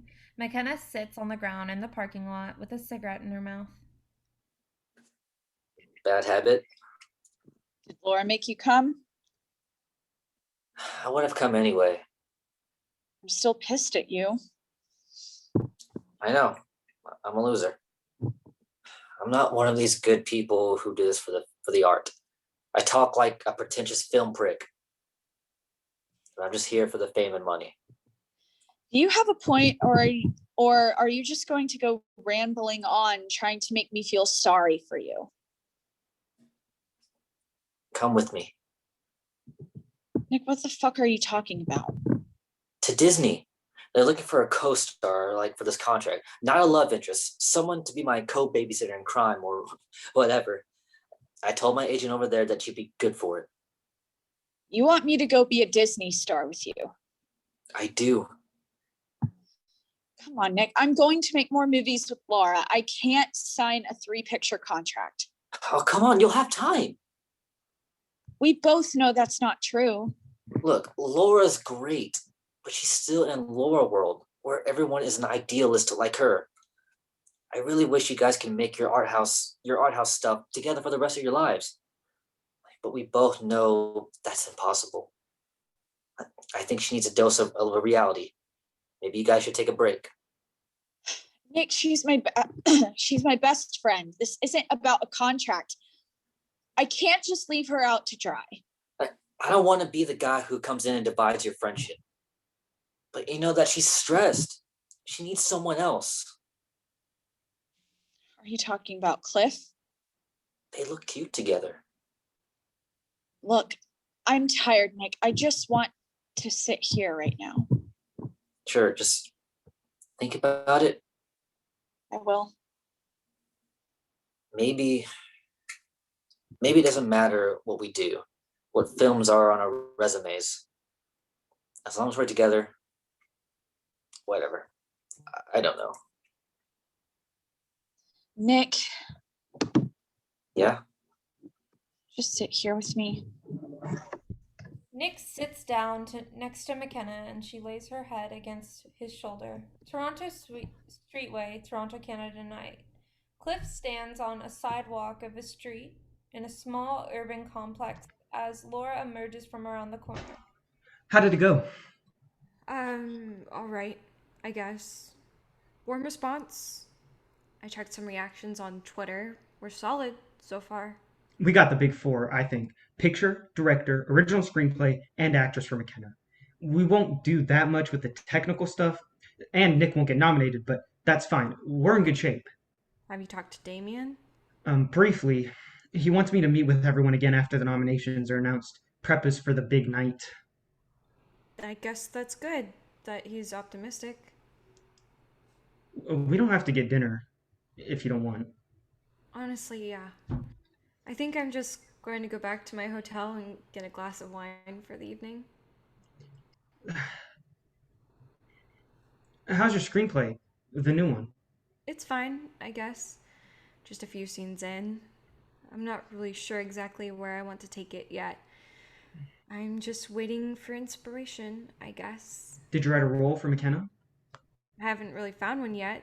She's going to be offered other projects, especially if she gets nominated. She will. I hope so. I'm excited to see it. I mean, I haven't even begun to think about casting or production, or when I would have the time to film the damn thing, or how it would be marketed, or where I'd debut it. Hell, I don't even have a solid draft down yet. It's just a bunch of these long monologues where the characters whine. I'm just saying, whenever you write it and whenever you release it, no matter what form it's in, I want to see it. Look, Cliff, can I be real with you? Sure. It's not like I want to do this now. Oh, we don't have to talk about movies. It's just that I need to say something, and before we get further along in the festival, I need to say it now. Look, Laura, you know you can talk to me about anything. It's not like that. Then what is it? I don't want to lead you on. Look, I know we've been working together and everything, and I don't want to make it awkward. It's only awkward if we make it awkward. Look, if I'm doing something wrong, I want you to tell me, like, if I'm being weird or anything. No! I don't want to lose you. I've learned so much from you, and I know people say that as an out, but I mean it. When you tell me how much you love the movie, it honestly, truly means a lot. I'm just not ready. This campaign is crushing me, and I don't want to take it out on you. You're not doing anything wrong. I know it's been a rough few weeks, and you've had to perform. You've had to practice things in the mirror. Hell, you've probably practiced this in the mirror. I mean, we can take this slower if you want. I can't right now. Look, we can still be the dream team, right? Yeah, sure. Come here. Laura hugs Cliff for a few seconds, and then they break apart. Be safe. Cliff nods and stands alone as Laura exits stage. Cliff's apartment, San Francisco, California night. Cliff sits in his apartment surrounded by bottles of alcohol. Nick enters stage. Hey, buddy. Hey, can I fix you something? No, man. I'm holding you off for a while. Holding off? This is stiff. You should be drinking like a madman. Yeah, I'm waiting till this shit show is over. Over? Over? This is never fucking over. You're in the loop now, pal. You got offered projects, you go to late shows, the press tracks your movements. Fame has a downside. This is Nick world now. We're all just living in it. How are you holding up? It didn't work out. I know. She told me. But I get how you're feeling. No, you don't. You're Nick Scott. You can have anybody you want. This is fucking easy for you. I really loved her. Fuck, like, I know. Then what the fuck are you doing here? I just wanted to check up on you. We're friends. We look out for each other. you think you think it works like that? I mean, this is Hollywood. We just survive, hoping to come out on top. You don't need me to be a star, and I don't need you to be a producer. Man, it happens. Like, you can move on. Shit like this happens, and it sucks. It really fucking sucks. But you can't just dwell on that, bro. You got so much going your way. Like, what? Damian won't keep me past this campaign. Then what? I'm done. I'll end up tearing tickets or packing groceries. I got a few months left in this business. I want to be there for you, man. Come to Disney with me. You've got... Got what? Potential? Fuck off. And stop pretending like I'm this great talent. I'm tired of hearing that bullshit. Go do your fucking Disney movies and suck Bob Iger's cock. Go and get a big, juicy studio deal and have fun. I just want to help you. I get it, Nick. You see the best in everybody. You think deep down everyone has a talent like yours. That's good. Great, even. You're optimistic. You believe in people. It's naive.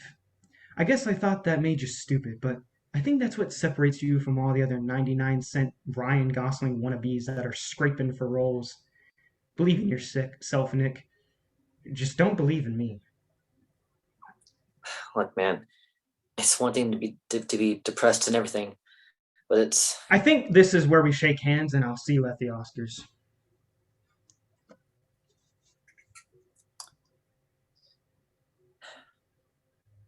Laura's not even worth your time, man. There's so many people out there. I think we both know that's not true. Nick walks out the door. Damian's office, Los Angeles, California night. Damian sits in his office doing paperwork. Cliff bursts into the room. The timing of your breakthroughs are awfully convenient. Cliff ignores him and walks over to the mini fridge. He reaches into the fridge, pulls out a bottle of vodka, and pours himself a drink. All right, settle down there. This is my room. You want to be an alcoholic? Don't do it on company money. We're running a tight schedule. Uh-huh. Seriously, what the fuck are you doing? Do you need some sort of impromptu therapy? Fucking Disney.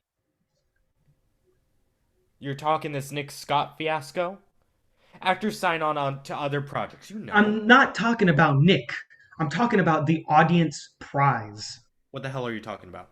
Fox Searchlight is looking to steal the audience prize from us. They got this standard, quirky LA and New York relationship comedy, but Film Twitter is eating it up. I thought it was our big one, but they snatched it from us. Let's talk damage control. What can we do? Nothing. I mean, we don't have anything. They're outspending us. It's fucking Disney. I mean, no matter which way you cut it. They have a director who can talk to the press. You see who's starring in this movie? They've got Chris Pine. He's an amped up version of Nick Scott. They've got Janelle Monáe, a more respected version of Mekenna. Damian stands up and approaches Cliff. All right, pour me a drink. What's this flick called? Cliff End pours Times. the second cup and passes it to Damian. End Times? What the hell is that supposed to be?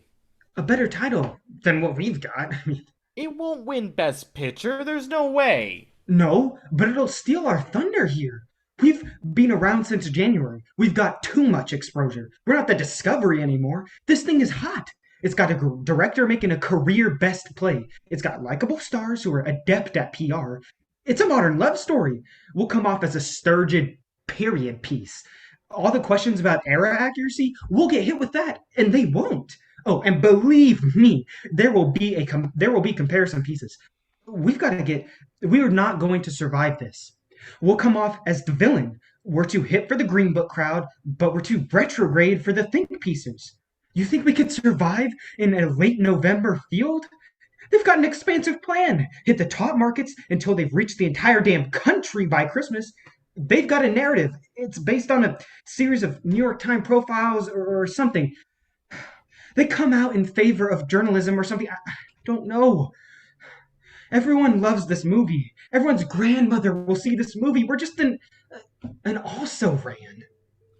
And you just found out about this now.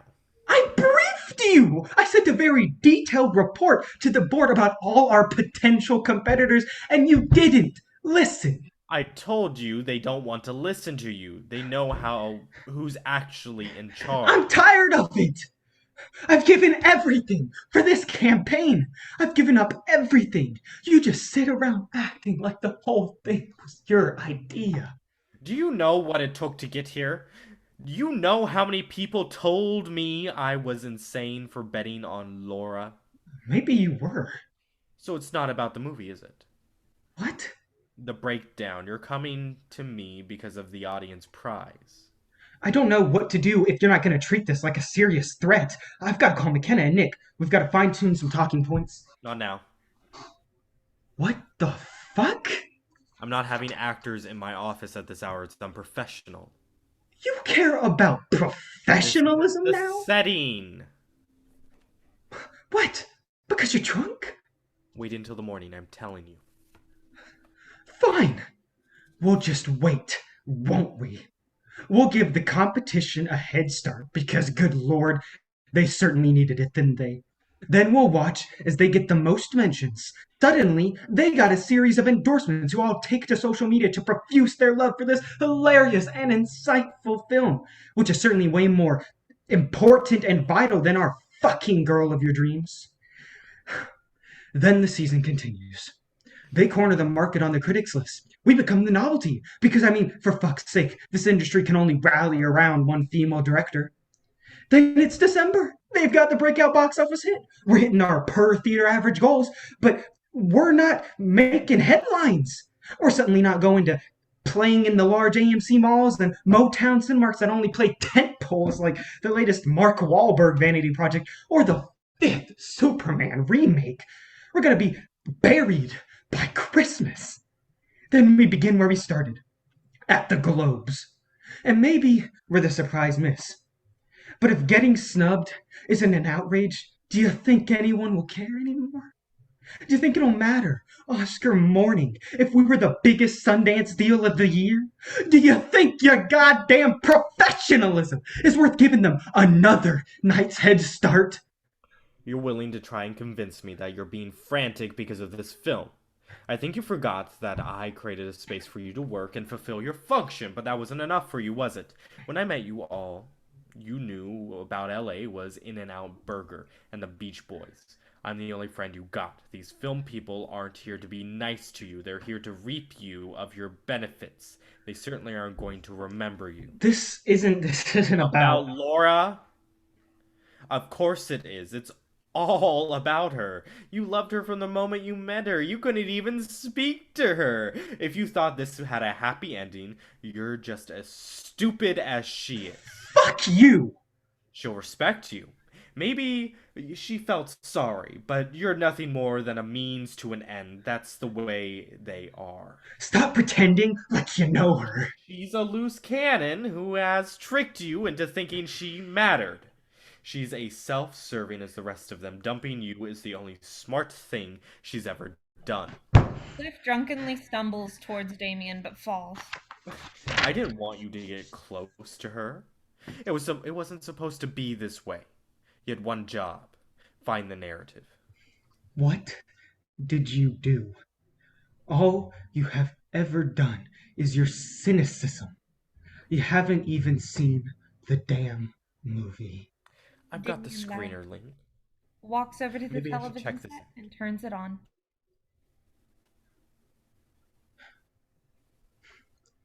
I'm going home. Have the actors come in the morning. Then we can decide how we fix this mess. Cliff limps towards the door and rushes out, slamming the door behind him. Hallway outside Damian's office, Los Angeles, California, night. Cliff rushes drunkenly down the hall and angrily dials his phone. Hello? Oh, hey, Mekenna. I was trying to reach you and Nick. Cliff, are you okay? It's just been a long day. I understand. We just did 40 minutes with Vanity Fair. Are you guys holding up okay? Well, Nick's got a meeting with some Disney people tonight, so I'm just out here on my own. Did you say the new strategy meeting with Damian is tomorrow? No, actually. I think he said he wanted to do it tonight still. Damian's office, Los Angeles, California, night. Damian sits in his office drinking a beer in front of the television. A knock comes through the door. Come in. I'm sorry, is this a bad time? It's fine. How was Toronto? Good response. Cliff says that we've got some new competition in the Best Picture race that you wanted to talk about. Don't listen to Cliff. He's a fucking moron. How are we doing then? Oh, we'll get the Best Picture nomination. You'll get a nomination. Laura will get a nomination. Everyone will get a nomination. Nominations everywhere. Noms. Look, it sounds like this was an impromptu idea. Maybe we can just wait till tomorrow. Good God. Everyone talks about Cliff like he's a moderator on this whole thing. Cliff this, Cliff that. He doesn't even know the first thing about survival. He can't even hold his liquor, not like me. Mekenna nods and begins to leave, but Damian motions to her. Sit! Mekenna reluctantly sits down on the couch with Damian. Maybe we can cut Cliff some slack. He sounded shook up earlier. Laura finally dropped him. Good for her. Finally broke up the dream team. I didn't know about that. That's unfortunate. I think they were good for each other. No, they weren't. She's going to be a huge star and he's a fucking loser. You're so mean to him. Aren't you guys partners in this? In no world am I ever going to be partners with Clayton fucking Barnes. Look, if you're in the middle of something, maybe I should just go. Did he come crying to you, Cliff? He just called. Maybe he's helping you, hoping that you're a rebound. He's obsessed with this movie, you know. How many times do you think he's watched it? He's practically committed it to memory. Look, maybe we can all just talk in the morning. Come on, he's practically begging for you at this point. You know that's what he wants. This is all he thinks about. Trust me. I'm actually seeing someone right now. Nick, motherfucking Nick, and his motherfucking babysitting movies. Yeah? I thought I could save this industry from the monopolization of Disney, Mekenna. Their properties, their fucking merchandise, but I can't. I guess we made one step forward and then took 2 steps back. People are going to be making movies and making money. It doesn't matter where. Everything is shitty in a way. It's shitty that we have to play this award season game to prove how good our film is. It's shitty that a few companies make 95% of the profits. Fuck, I'm tired with this. You want to watch the rest of it? What? Damian drunkenly stumbles upwards, trying to rewind the scene. It's just, I've never seen the movie. Damian fumbles with the remote.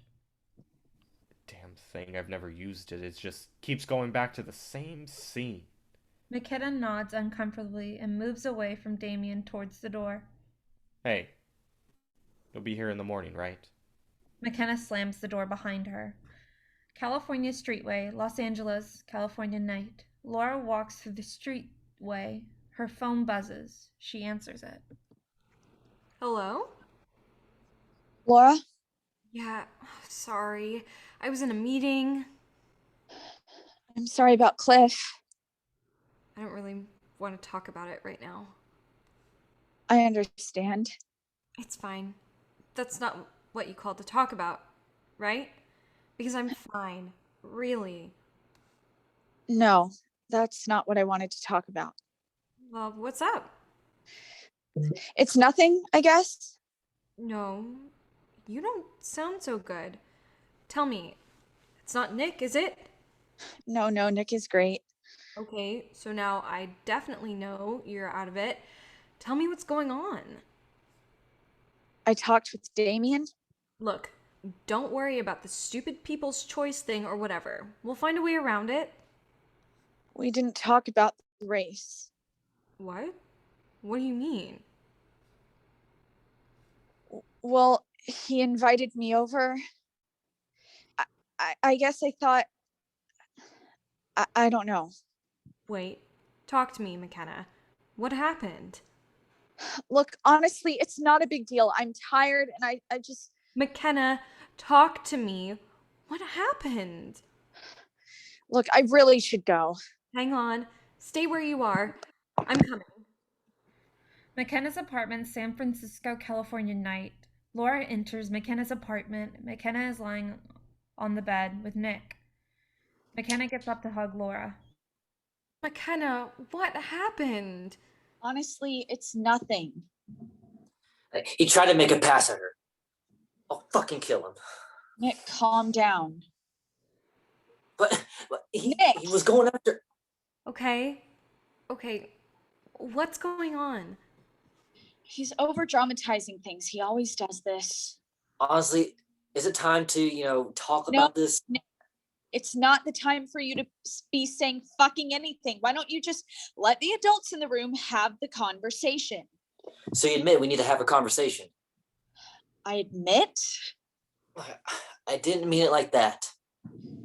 Well, maybe you could do us all a favor and shut the hell up.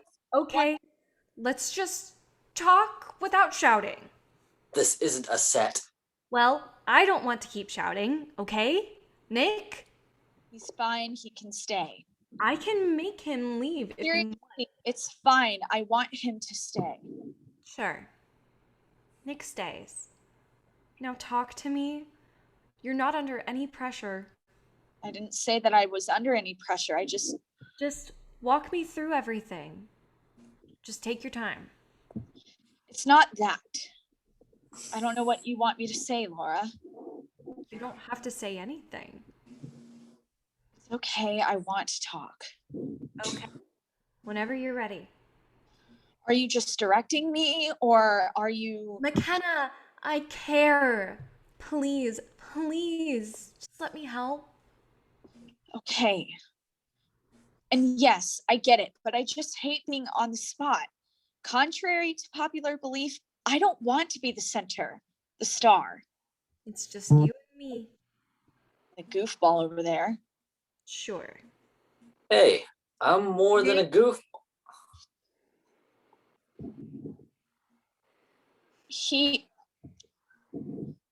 I don't know, he had me over. There was supposed to be a meeting, Nick and I, right? Nick? Can I talk now? Yes. Yeah, he called us over. I had a meeting. I should have canceled it. I should have thought it would be weird, so late at night. Seriously, Nick, you're fine. Okay. He called you over to discuss the strategy. Right. And there wasn't anyone else? No. God, I should have known going in. Don't do that, Mekenna. Please don't. Okay, it wasn't even that bad, but he was weird. Drunk. I guess I've only seen him stone cold sober when he's in business mode. Hell, I've certainly never seen him try to detox. So there was a difference. He was watching the movie. Girl of your dreams? Yeah. You know the scene? What I'm saying is, We can't do anything. I'm not saying go beat the shit out of him. Well, that's what you were saying earlier. I know, I was just thinking out loud. We can't just continue on with him like things are normal. Someone should know. We can't just remove him. Think about what it would do to the campaign. Fuck that. What? Fuck the campaign. Forget about it. It's over. Not if this is the cost. Not if this is what you have to go through. Oh, I'm sorry. I am so sorry. This is all my fault. I met him. I talked to him. I let him seduce us all with a big paycheck and think that I'd still get to play it my way. This isn't how we want to spend the rest of our lives. We don't need to vie for trophies from a bunch of old people who don't even watch them. It's not the Olympics. There's never going to be a definitive winner. It's impossible. Either we end up losing or we're an unjust winner for the rest of our lives, and I don't want it anymore. Not when we've strayed so far. Not when what we've made is weaponized against us. It has to be over. For you, it's over. What? I know it's hard, but After everything that happened, you shouldn't have to apologize. I'm not, but I know this is tough for you, and I know you'll make it out either way. Thank you. But Nick and I won't. We don't have what you have. We're actors in a sea of actors. One day, Nick steals the spotlight, then another hot young actor steals it back. People will pay attention to me until another up-and-comer comes into the picture. We're interchangeable. We're not auteurs like you. We may not have a future after this. You shouldn't let this keep you here, Mekenna. There has to be another way. I don't want it another way. I can do it this way. I don't mind the interviews and think pieces, the campaigns and nominations. They're silly, they're shallow, but they're fun. I know they're below you, but for us, it may be the last chance we have. I can't. Not with Damian. I can't. Just give this one to me. Laura reaches into her pocket and pulls out her phone and dials. Cliff? Damian's office, Los Angeles, California morning. Cliff sits in Damian's office, typing away on a computer. Damian bursts through the doors. What the hell are you doing? Working? How the hell did they let you in? I have clearance. To my office. Someone should be at work. Fine. I'm thinking technicals are key. If we miss a few major nominations, we're toast. We'd only total out with like 3 nominations. Picture, screenplay, actress. We could miss director. We'll probably miss actor. Score is up in the air. But I think we need to lean in on the period setting. Emphasize that we don't even think about it as a period piece because of how timeless the story is. But it is one. So that opens up the door. Makeup, costumes, design, production and design, cinematography and editing. Those are tougher, but we could hit with the expanded lineup of the guilds. It's not impossible. We have 5 months until Oscars, 3 months until Golden Globes. If we hit the range of about 5 nominations, we're a contender. We have actors people like, right? They'll give gracious speeches even if they don't have the people's choice in the bag. They can still show up and smile. They won't be there. What? They won't be at the Toronto People's Choice ceremony. What the hell are you talking about? I sent them home. What the fuck? Who told you to do that? I convinced the board that it would be in the best interest of the campaign. So you only finally found a way to get in, huh? What did you do? Spin stories about your heartbreak? They hired me, actually. There's been an opening. An opening? That's impossible. Did you get a seat on the board? Yes. Yours. Stop fucking around. This is my office now. Technically, you're no longer an employee, but I'm kind enough to offer you an opportunity to clean out your desk. But you'd better hurry. I have some plans about spreading about the film with a few Q&A screenings across the country. Filmmaker-driven stuff. It probably wouldn't appeal to you. It's really only for people who've seen the movie. What the hell are you trying to pull? I'm doing what's best for the campaign. The campaign? We needed a narrative. You told me that. What's the narrative? When did you invite Mekenna over? What are you talking about? You were drunk. You probably only remember it vaguely. Maybe you thought we'd all just forget. You called that meeting. Mekenna Williams and Nick Scott, along with their director Laura Lowry, will exit the campaign trail for a period of 2 weeks. Not enough to be forgotten, but enough to pique interest. There will be a reshuffling of dates. Aleppo Films will hold back marketing until its release for the next year. Not permanently, but at least until the public inquiry is over. Inquiry. The company is being examined from the top down for evidence of sexual harassment in the workplace culture. Okay, so what did this bitch tell you, huh?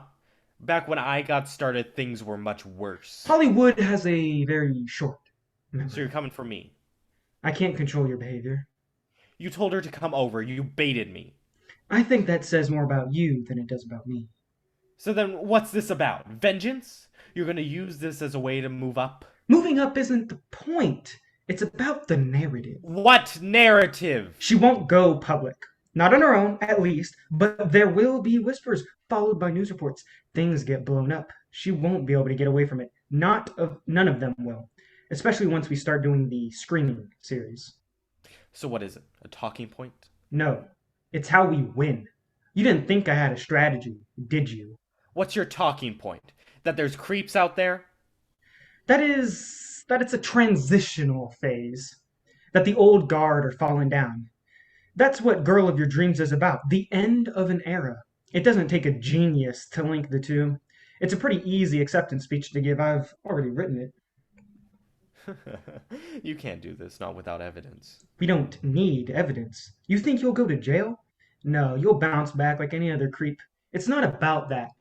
But your job It's mine. The board won't possibly approve you. The board saw an old school spender with no track record to speak of run their campaign into the ground.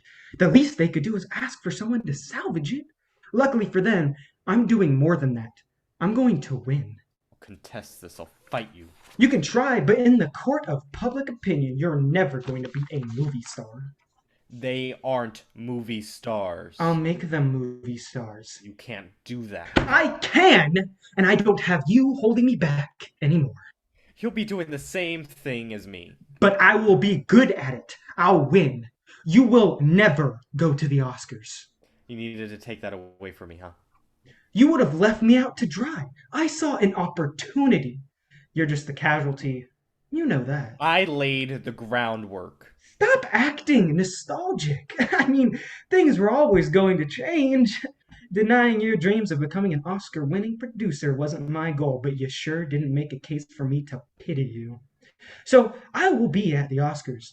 You won't. No matter how the cards fall, no matter what nominations we get, what guilds go for us, what speeches are given, in 5 months we will be there without you.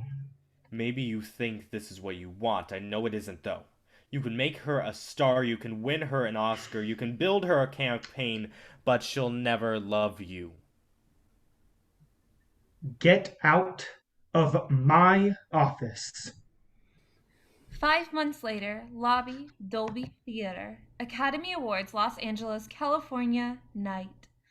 Laura and Mekenna walk through the lobby of the Dolby Theater. I never thought it would be like this. When I told my mom I was going back to the Oscars, she thought it was one of those things where we just caught up with old friends. Oh my god, Mekenna. I'm sorry. For everything that you went through. For everything I put you through. I am so sorry.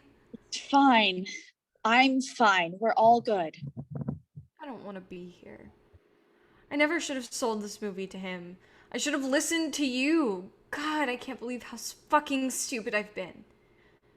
Laura, I'm fine. What happened, it's done. He's gone. We're fine. And don't you dare say it was your fault, because that is fucking bullshit and you know it. No matter what happens tonight, we never have to think about this mess ever again. I love you so fucking much. Save the tears for when you win the Oscar. I don't think I'll win. Lish says you've got a decent shot. How's he doing? Honestly, pretty shitty. You can't get over it? Laura, you're a compassionate person. I think some people are just full of love. They're accustomed to it. A guy like Cliff doesn't experience that too often, and when he does, it's terrifying. He loves you. He fucking loves you, and he can't stop thinking about you no matter how hard he tries. He's never going to feel that way about another person. Probably ever. But it's not your responsibility to pander to him. You do so much for other people, Laura. Right now, just do something for yourself. Mekenna's phone buzzes. Nick's calling me. I've got to go. I'll see you inside. Mekenna exits stage, leaving Laura to stand alone. Balcony, Dolby Theater, Academy Awards, Los Angeles, California night. Nick stands alone, smoking on a balcony. Mekenna walks outside onto the balcony. Nick rushes forwards to hug her. Oh, God, Mekenna, Shut up. Mekenna kisses Nick. I'm sorry. Nick, let's just enjoy the night. I know. We will, trust me. Thank you. For what? Everything, just for being there, I guess. What a night. Oh, what a night. Late December back at 63. What a very special time for me. As I remember, what a night. 4 seasons? My first acting gig was Frankie Valli in a church production of Jersey Boys. You should have seen how he butchered it. I'll do it. Do what? The Disney thing? I thought that wasn't your type of thing. Who knows? Maybe doing stuff together is more important than what we do. I wonder who said that. They kiss again. Lobby, Dolby Theater, Academy Awards, Los Angeles, California night. Laura casually walks in the lobby. Sarah, a girl only slightly younger than Laura. Excuse me, Laura Lowry? Yeah? I'm sorry. My name is Sarah. I did a short that got nominated. I'm such a big fan of your movies. They're just so inspiring. When I saw just the two of us, it made me want to be a filmmaker. Oh, thank you. I'm glad you liked it. Don't I know you? You did a short film, didn't you? Yeah, that animated fish one. It's silly, but I'm just so excited to be here. It was so cute. I'm sure that's all you've heard, but it really was. Thanks. It's really just an honor to meet you. You're so inspirational. I can't imagine having this much talent. I don't really think that, but thank you. Cliff emerges from the back of the crowd walking towards Laura and Cliff. Sarah, right? I saw your short. Fucking fantastic. Thank you. I'm serious. Bullshit aside, it was really good. Thanks. I'm sorry. You are. Cliff Barnes. I'm a distributor. Oh, you did our film. Yeah, we're always looking for talent. You seem like you've got some projects coming up. Give me a ring. We could work out a deal. Wow, this is so cool. Thank you. I mean, we don't have to talk about business right now. My co-director is calling me. It was nice to meet both of you. You sound just like him. I'm smarter than he is. Are you going to offer her $10 million too? Who knows? She's not worth it yet. I just keep my options open when it comes to filmmakers. Who knows? She could be the next Laura Lowry. Are you wanting me to apologize? I mean, I'm not expecting you to. Cliff, you don't have to be like this. You don't have to go around fucking people over and spewing hate. You're not like Damian. You're a good guy.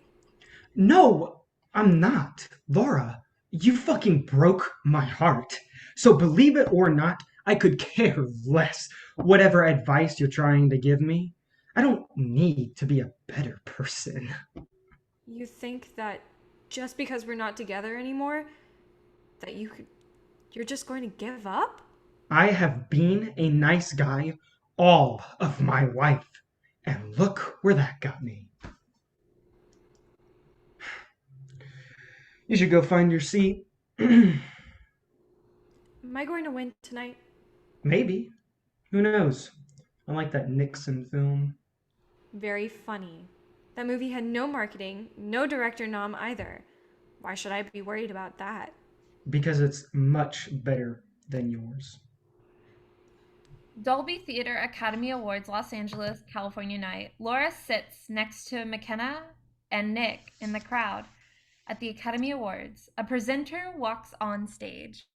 This year, we celebrate the stories that move and inspire us. Here are the nominees for Best Picture. The presenter reads the names of the nominees off the list. Laura scans the crowd. She sees Cliff sitting in the back. He nods to her, and she looks forward. And the Oscar goes to